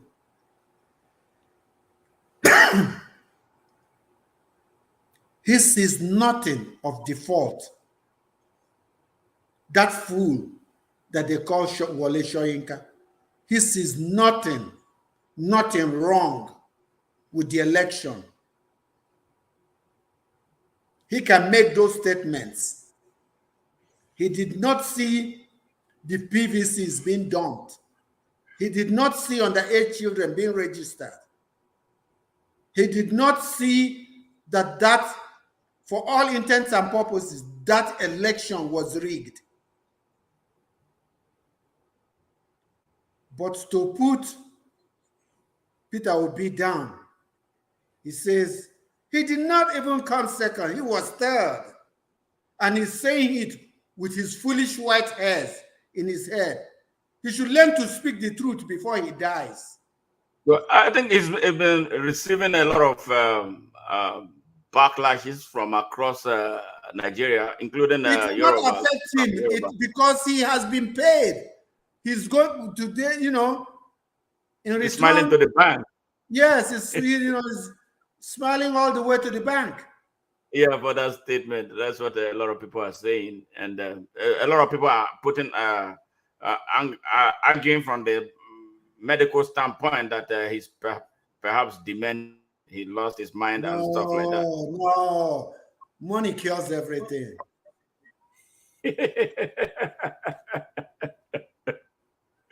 Now, but Wole Soyinka appears to have a penchant for this type of behavior because I had to look back. I remember what he said when Chinua Achebe published his book, the last book, which sounded like a validatory speech that signaled his exit into the great beyond. And I'm going to put that here for you to see what how Wole Soyinka reacted. His angle of reaction was like he had something morbid going on against with Chinua Achebe, this type of envy thing, even with all that he has acquired through his intellectual work, but he seemed not satisfied. And then again, this behavior of putting somebody down. I'm gonna share that so you can see what I'm talking about. For you to look at it. I don't know how much you can see from your end of the screen. I saw it. I already know about it. Yes. Tell me this. Is Wole Soyinka more of a commercial success in terms of his writing than Chinua Achebe? Definitely, who is the more commercial success? Chinua Achebe is widely, global, really global.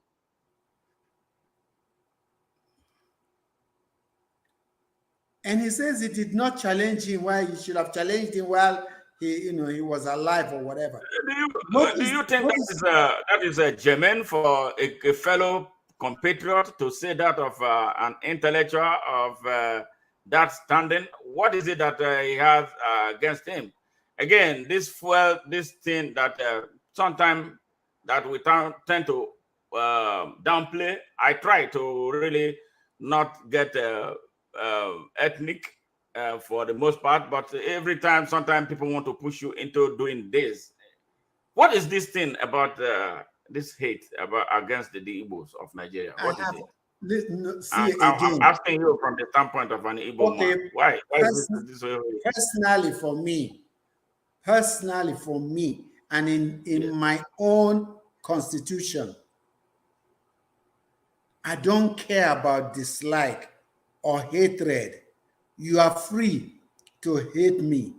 That is your emotion. I better not catch you trying to practice it. I don't care. Igbo people should not be talking about who hates them or who doesn't hate them. Put your foot where the sun does not shine if you catch anybody hating you. You put your foot in there where the sun does not shine.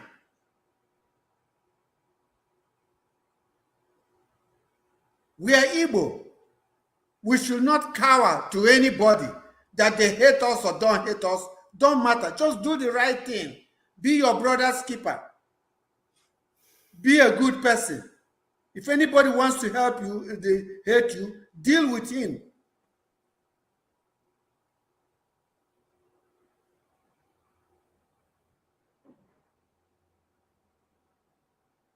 Wow. Yorubas are not fighting for one Nigeria.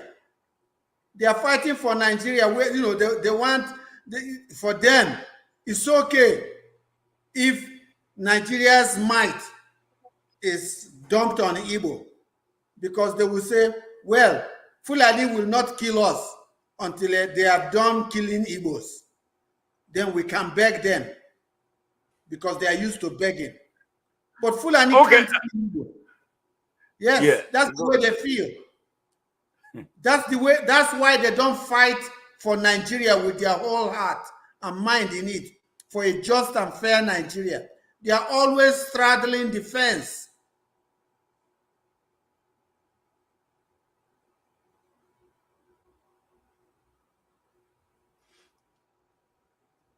Okay, Mr. Ugwumba, thank you very much for your time and everything. One last question, an extension of this question. Yes, something happened in Lagos during this election. A lot of Igbo properties were attacked, Igbos were attacked. And then it caused a question. I've been to Igbo land. I've never been. That's sadly the only area of Nigeria I've never lived. I've lived in the southwest. I've lived in the north. But I didn't have the opportunity of living in Igbo land. But as much as I speak the language, I'm able to. I have a lot of Igbo friends. You know, when I was back my days in Kano, I was always around them because Sabongere was it. So I picked up a lot of Igbos. Plus, studying Mbidon Igbo in my place after the war, most of my teachers were Igbos. That's where I mastered the language. Now, the southeast of Nigeria appears to be, there's a concentration of Igbos developing every part of Nigeria, but their own place. With all this that is going on in Nigeria, where they easily single them out for attack as sacrificial lambs whose blood has been watering the soil of Nigeria. Don't you think there should be some kind of risk about investing at home in order not to continually lose their property, they lose their lives a lot of times in Nigeria? Why asserting? Because I'm not one who want the Igbos to run away from Nigeria. I don't think we should run, the Igbos should run. They should assert the ownership of Nigeria. And if you ask me, from the standpoint of who knows what is taking place in Nigeria and with a good background knowledge of the Nigerian history, the Igbos are more Nigerian than every other Nigerian. I don't care who says so, because they are the ones that are bridging Nigeria. They are the ones everywhere in Nigeria. They are the ones building in any place, in every places. They are the ones doing a lot of things in Nigeria. They are the typical Nigerian people. So that is why I don't support the idea of a physical Biafra. I will accept the concept of a mental Biafra. Exert your citizenship of Nigeria, but don't neglect the home front. I think the Igbos have neglected the home front a lot. They can industrialize and create opportunities for the people at home, so in their own locality, so that their wealth cannot be subject of attacks every time some people are hungry of spilling blood in Nigeria. What is your take on that? Well, I want you to understand that the might of Nigeria's coercive force is centered in Igbo land. They make it hard for Igbo people to conduct business in their own land. They make it very, very hard for them. But the thing is, many of these Igbos now, again, did not witness the war.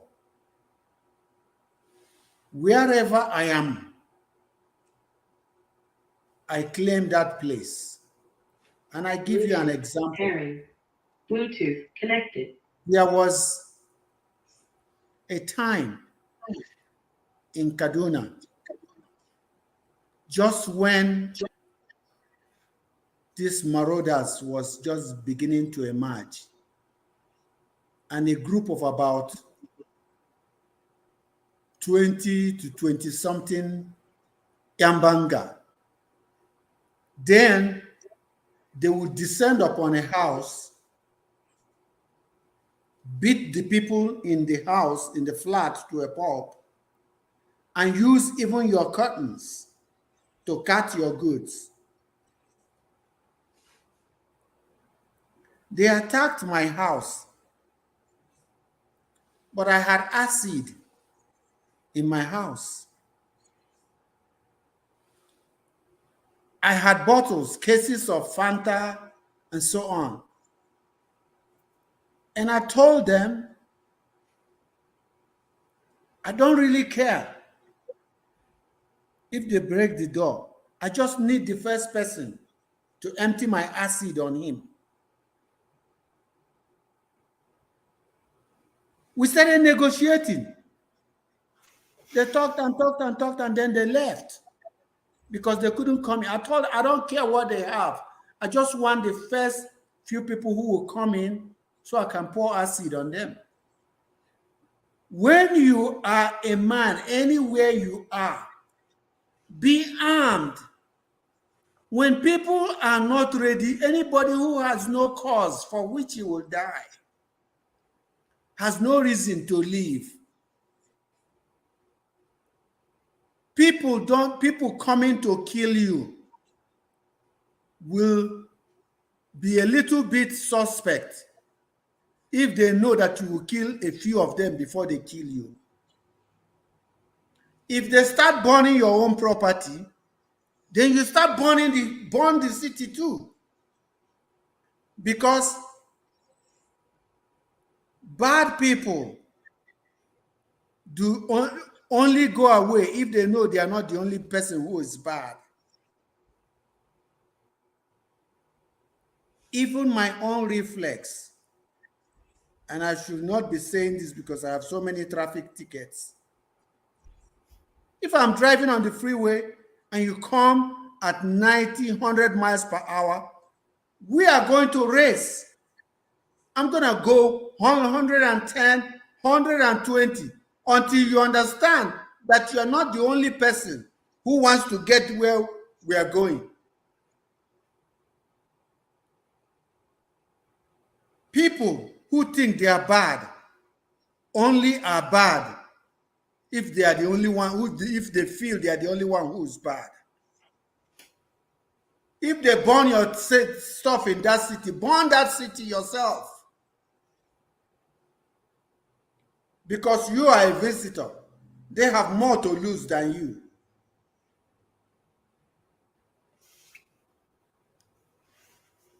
It is people, wherever you are, like I'm a citizen of the world.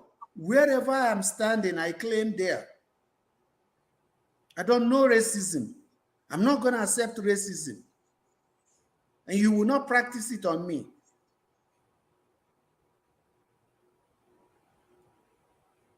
They go, oh, okay, why are there so many Nigerian scammers on the internet? I say it is our culture to take anything you have by every means possible because you took it from us in the first place. What do you mean, why are there Nigerian scammers? We intend to take your shit.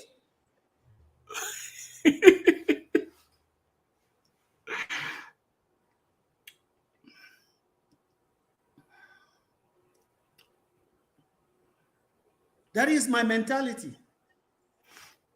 There was a boy, when my son was 4 years old, there was a Yugoslav boy in the American school in Kaduna, Balash.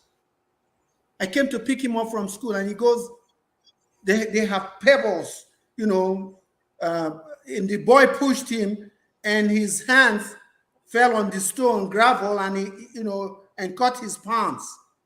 We went straight to the Kaduna Central Market to go look for boots with steel toe, with iron toe. I said, next time he bothers you, kick him on the shin, because that boy, My boy started school earlier. That boy was like about 2 years older than him, taller and bigger than him. Kick him on the shin, and keep kicking. He will fall and he will fold and fall down. Keep kicking him while he's down. Put the fear of God in him. Next time, when Balaj bothers other kids, they call Chidozi to come and take care of him. And he was the youngest in the class. That's guerrilla tactics. Guerrilla tactics, somebody wants to kill you, you make sure he knows that you have been planning before him to kill him.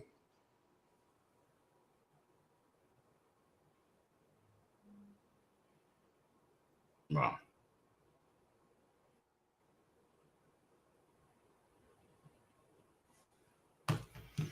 Wow. Wow.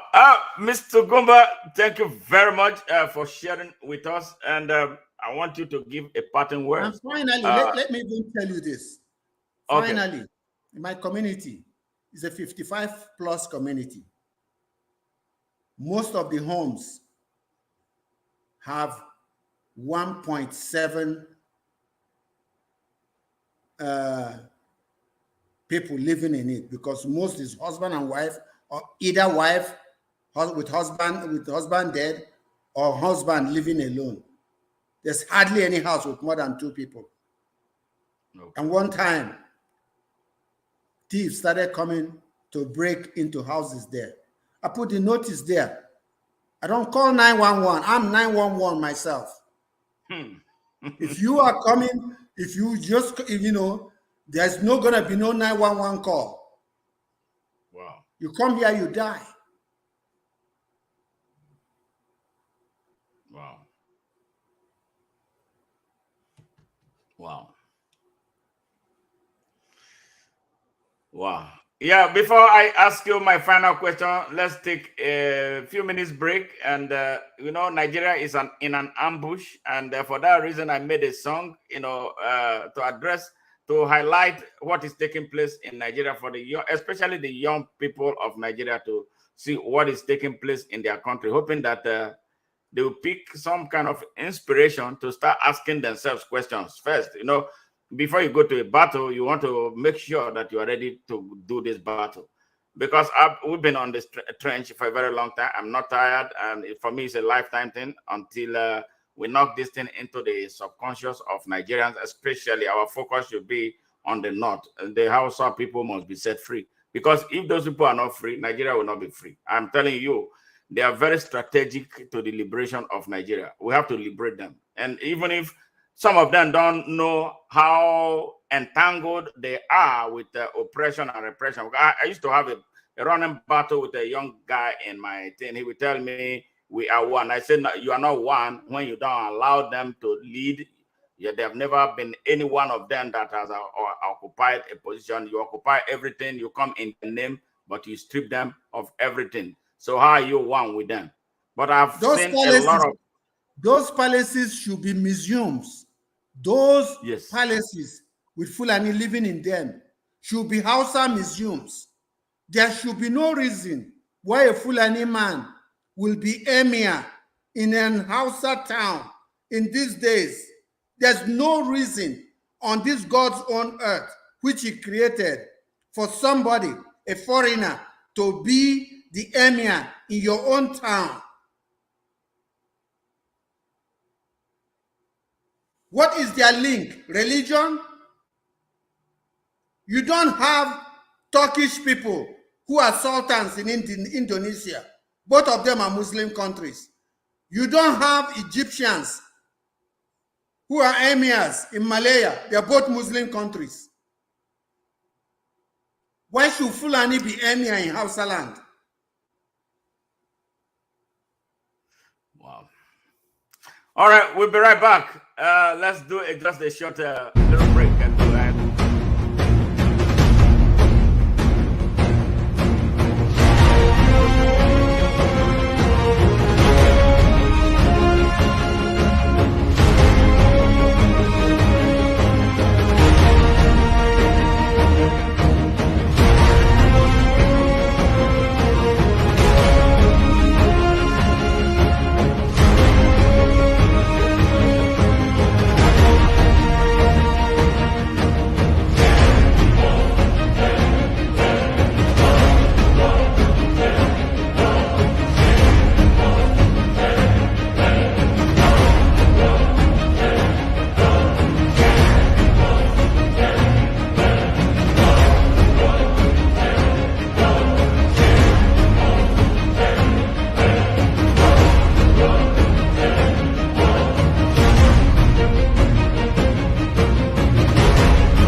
Yes, we are at the concluding segment of this interaction with Mr.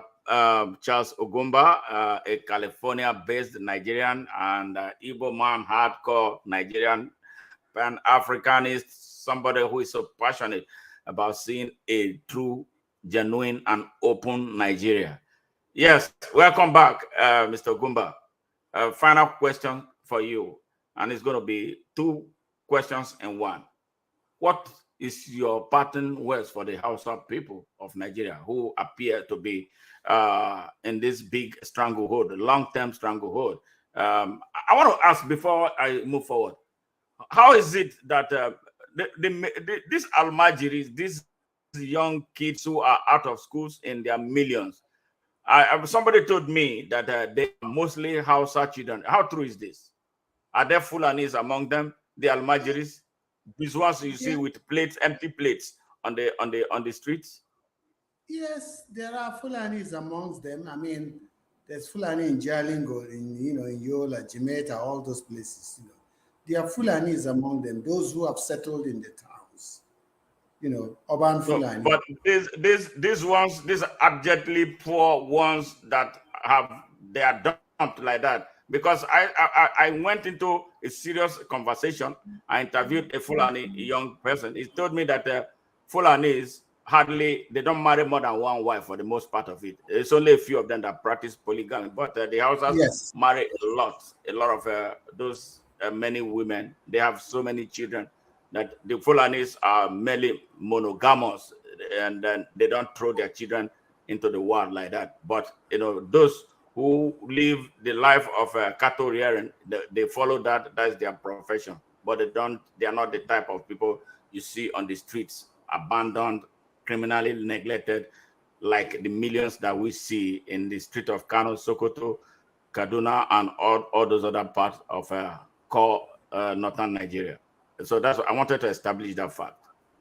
Well, the thing is this: there is a certain skill level required of a 6-year-old, a 7-year-old, an 8-year-old, 12-year-old, 14, 15-year-old, 16-year-old.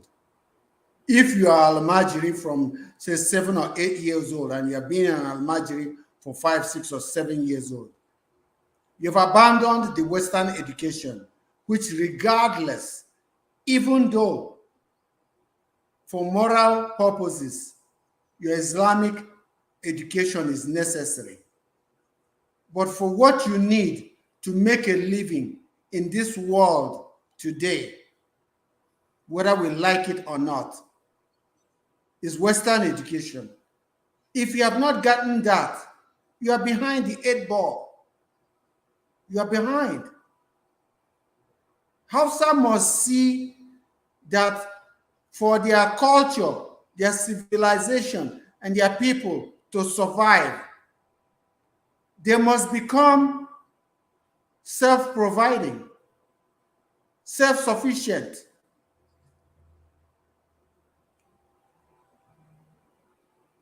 If they do not take off the shackles of Fulani on them and embrace Western education the way they should, such that it's not only for, a certain class, an upper class or whatever, it's for everybody,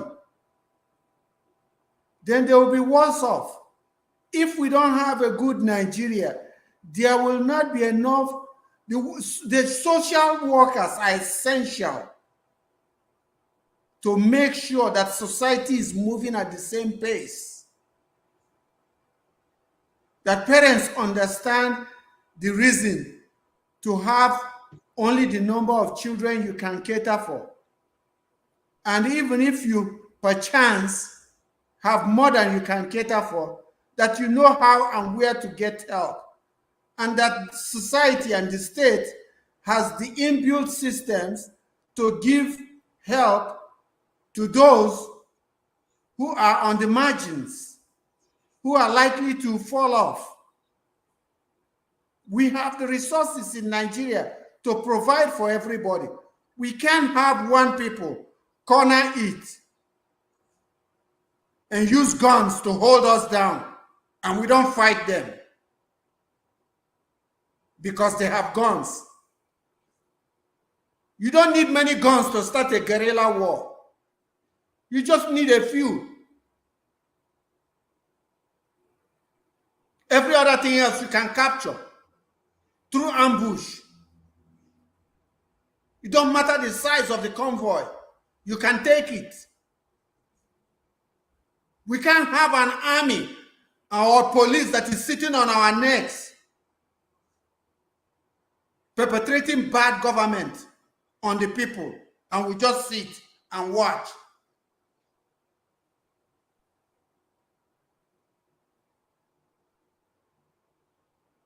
And the logistics of armed supplies is getting more easier. This bull that they are doing in Nigeria is not going to last forever.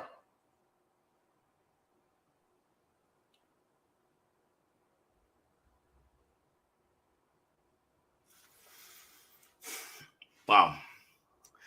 Now, for Nigeria, finally, for Nigeria, especially with the lockdown, electoral lockdown we have right now, do you think there's going to be any kind of solution or way out of this hostage situation that Nigerians have found themselves? Let the man. I'm talking about right now, Let the aftermath of this election. Let him do his time. But Nigerians must continue to harangue our legislators and ask them to change, restructure Nigeria. We don't need INEC. Why do we have INEC other than for somebody to finally choose for you who will rule you? America does not have one central clearinghouse for their elections. Every ward can do their own election, tabulate the results. All the wards do their own elections, tabulate it. We see who is the winner, who has the most votes, and on and on and on like that. What do we need INEC for? We create all these federal government, federal institutions. All of it is to perpetrate fraud. The Fulani have Nigeria hog-tied and roasting in a campfire. Nigeria must take back its... Yes. No, yes. Wait, Mr. Ugwumba, you keep on talking about this Fulani. What is the population of Fulanis in Nigeria? It does not matter. It is... See, what is the population of the Fulani who are the emir in a Hausa town? They use Hausa to run Nigeria. They use Hausa to run Nigeria. The Fulani in Zaria is not up to 10% of the Hausa in Zaria, but they are running, they're telling them what to do because they encapsulate Hausa. So it's basically, not, yeah, basically it looks like it's a kind of assimilation policy, like what the French people did with the African countries where they colonized, because this policy of assimilation opened the doors of Paris to them. You can go to Paris all you want, but we have you by your whatever it is called, by your balls. I think it looks like that is what is taking place. I can't say. I don't say it's assimilation. No, it is a God-forsaken servitude. When you accept your role, when you accept your role, you are comfortable being second class. If you are comfortable being sir, like they do it in Nigeria, everybody sir. My grandkids here will call a 50 or 60-year-old man by his name. That is his name. You can't live your life being subject to somebody else, secondary to somebody, respecting somebody, even against your own interest.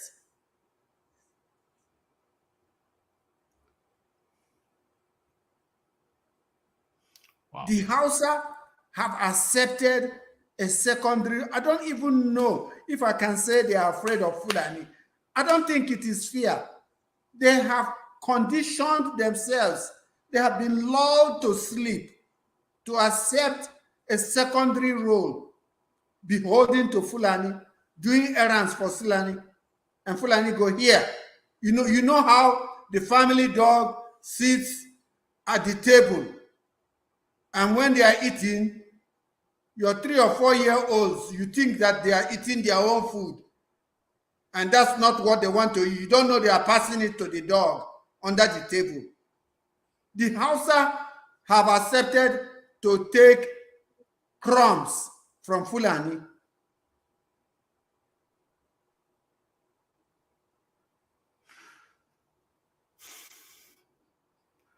But do you think this thing can be reversed?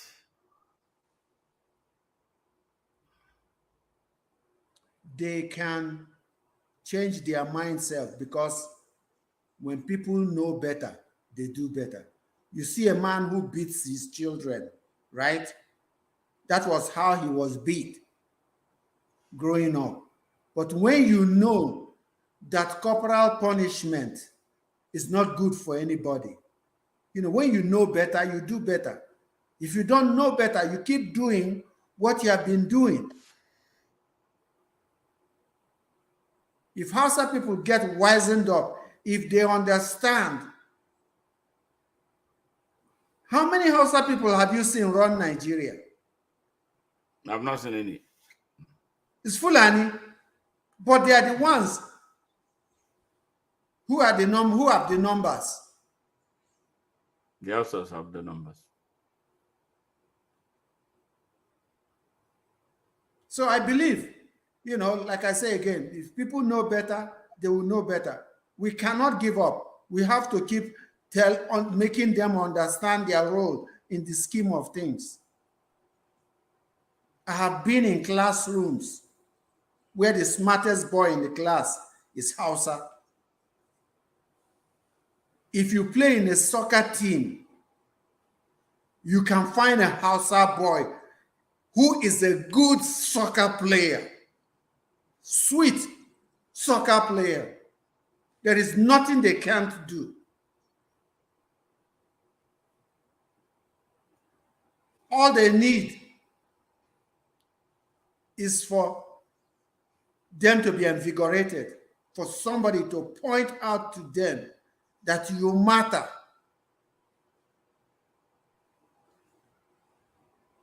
And they really matter.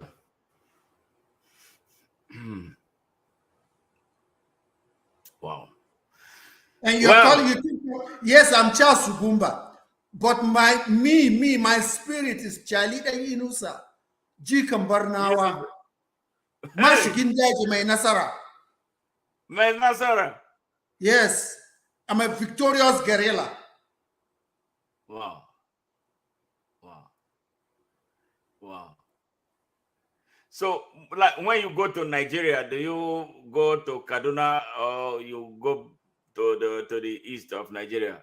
Where do you I don't know. I want to ask you that question. You don't want to hear that. I have not been to Nigeria in a long time. There's nothing I like about Nigeria. I don't eat their food.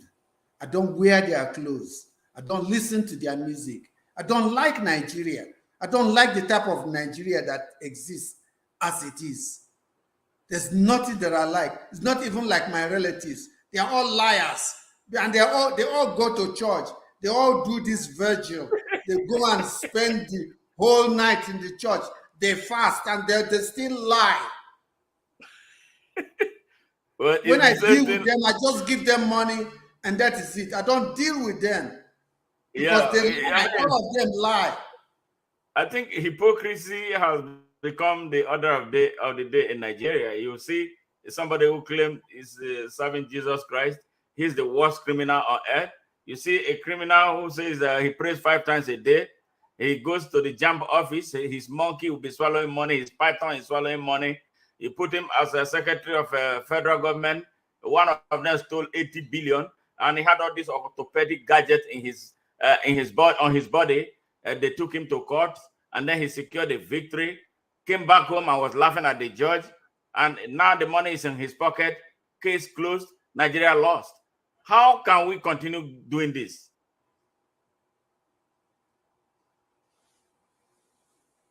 Now, when you say someone is a devout Muslim, what does devout Muslim mean these days? Devout Muslim. That's what they said about Shagari, Shehu Shagari. Oh, he's spiritual. It seems like it's a qualification. Who gives a blankety blank whether you're spiritual or devout? What nonsense is that? Bluetooth pairing. Bluetooth connect. Who cares how devout you are? No, I wanted to have an understanding of what makes someone a devout Muslim. You're a thief, a criminal. You are head of DSS. You protect criminals. It's like me. Yes. I am Catholic, right? Yes. I'm Catholic. Yes. You see all that nonsense they do in their church? Stand, sit, stand, sit. Somebody takes some chaplain and go around. They do all that bullshit. I don't do all of that. Oh, greet each other, something of peace. Give each other. I don't shake anybody. So I don't know where your freaking hand has been.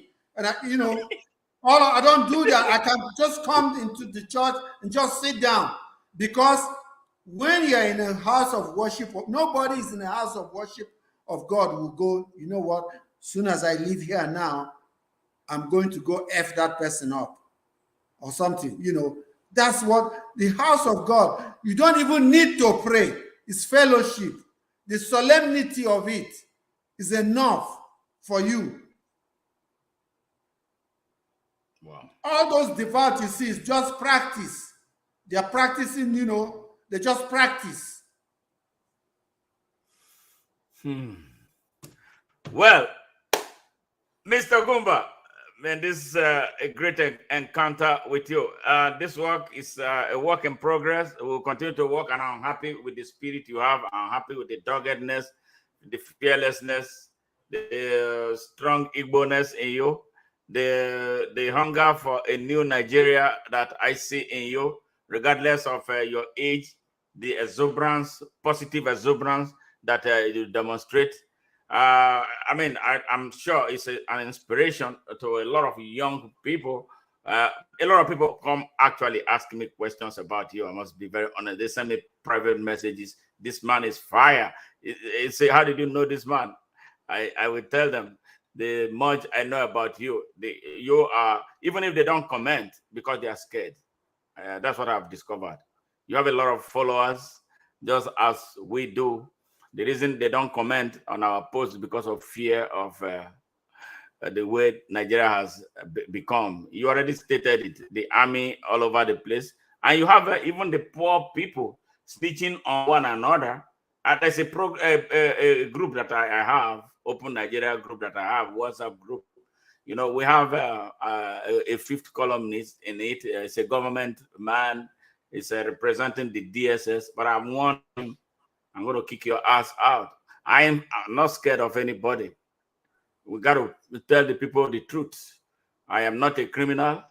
You have no right to intimidate me or threaten me with arrest if I ever come to Nigeria or wherever, But this truth must be spoken. And it gives me joy that our message is getting to those who need it. They are becoming sleepless. Malami, Yes. the former, what was he? The Attorney General, Minister of Justice. He contacted me on Messenger, asking me, do I have any relatives who need a job in the customs? And I didn't, I know him by his picture, and so I didn't care. I didn't know what because again, I don't go into what Nigerian minister is in what portfolio. I don't care for that bullshit. I don't like them or what. They don't mean anything to me. I asked him, who the F are you and what is your connection with customs? How is it that you are giving away custom jobs? I told him, all my family is here. They don't need, who are you? I never heard from him again. Yeah. It could be a scammer too, who's looking for, because the next thing you is going to ask you is to give him money to buy the appointment.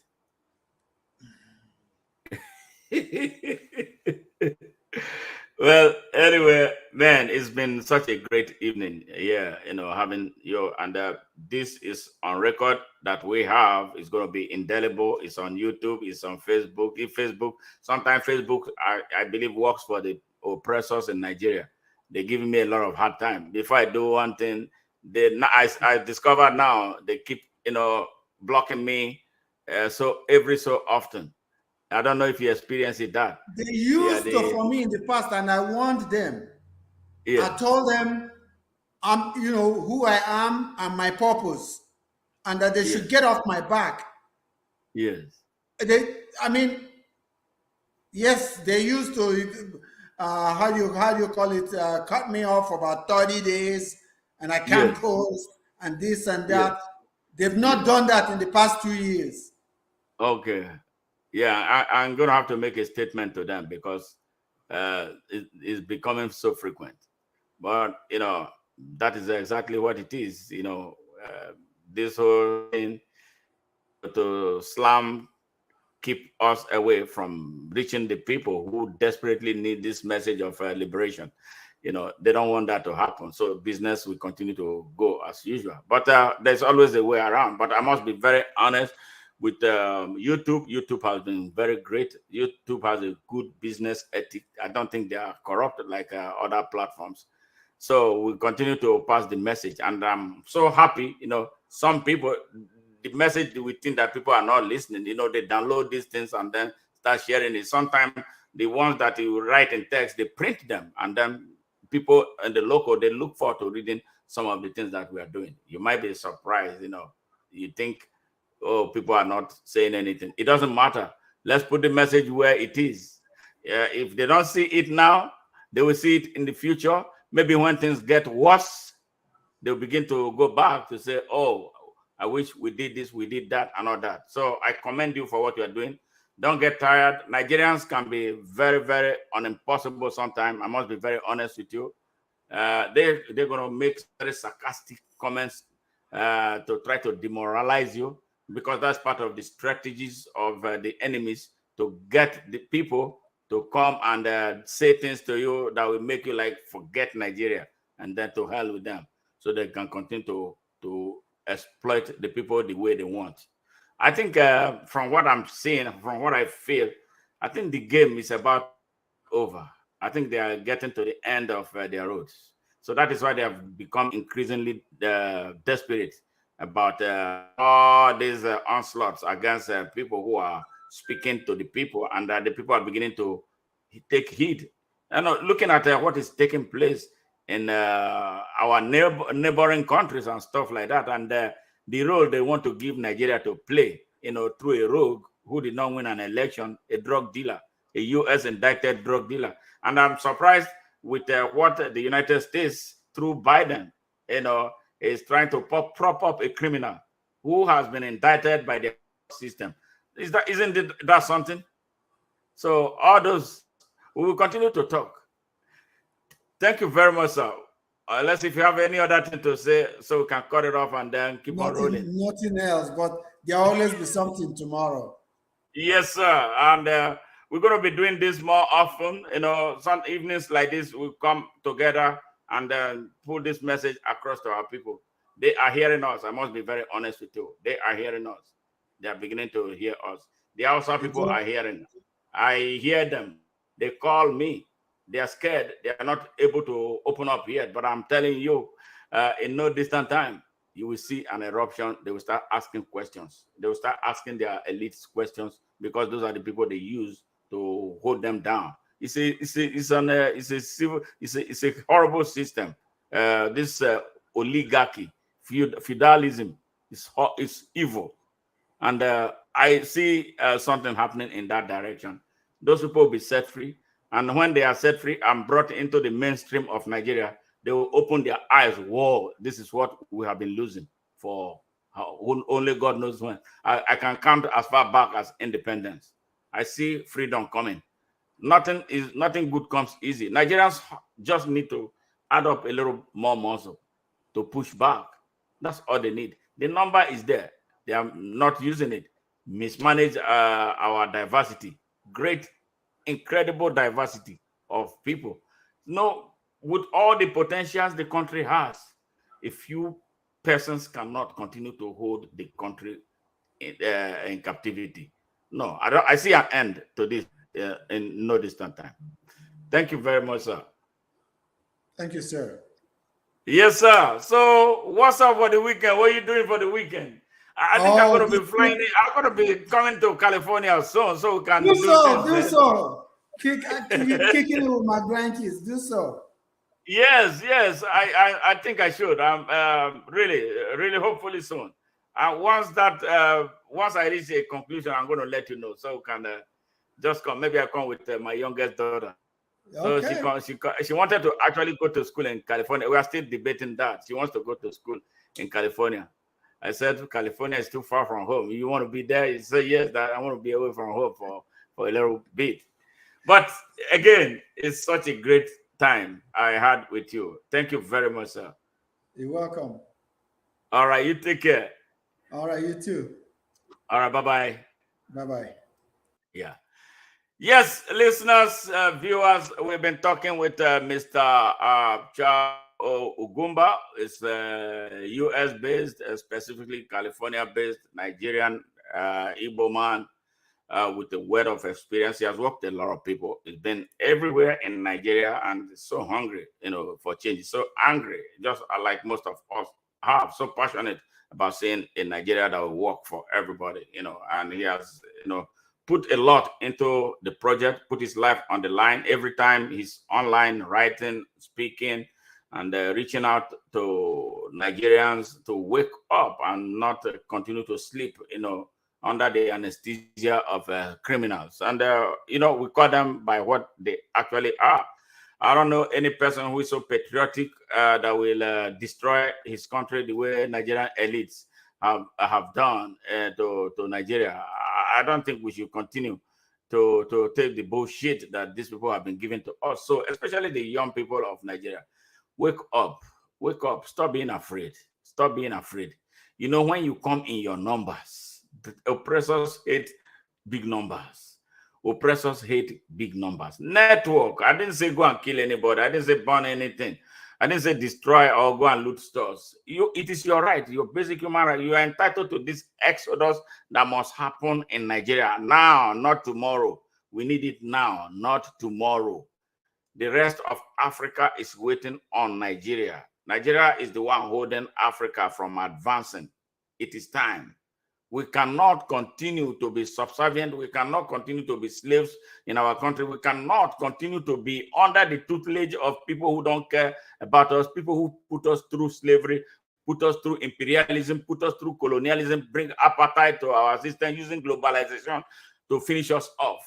We must wake up and be that United States of Africa, stand alone, ready to do business with the world on equal terms and not as second-class citizens of the world. We control our resources from Zaire to Egypt to Cape Town and everywhere on the continent of Africa under one government, one economy, one currency, and open borders, so we can destroy the artificial boundaries that imperialists and neocolonialists created for us, so we can be the Africa. They are so scared of a united Africa. That is why they don't want us to unite. They want us to keep on fighting against one another. That's why they will supply us arms to destroy ourselves, and that they grow their economy off of money that we spend buying their weapons of mass destruction, and then they will come back after we destroy our countries. They'll bring their companies. They'll be the one constructing. You see, that was the triple-edged sword for them. They win on all fronts, and then we lose. These are the people who steal from us using puppets, our own brothers and sisters that facilitate their stealing from us and then come back and turn us into beggars. They say they are giving us aid. How will you give me aid from what you stole from me? This is the time for Africans to wake up. African Renaissance is now. And this generation must make it happen. Good night, and I will see you during our regular scheduled program tomorrow at 2 p.m. Central Standard Time. That is 8 p.m. Nigerian time, 3 p.m. Eastern Standard Time, and 12 midday Pacific Time. Good night. It's always from me, Smart Mado Ajaja, the anchor, Nigeria Now at ONN. If you like what you heard, if you like the content that we share, do us a favor. Follow us on Facebook at Open Nigeria 1, right here on YouTube at Nigeria Now on ONN, and my personal YouTube page, Smart Mado Ajaja. On Instagram, LinkedIn, we are there. Follow us and then share the message and bring this awareness to every African, every Nigerian on the surface of this earth that you talk to. Bye-bye and have a great weekend. We must end this pressure that is taking place in Nigeria now. We can't continue this way. Nigeria is our country and we must enjoy the good of Nigeria. Bye-bye.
Yes.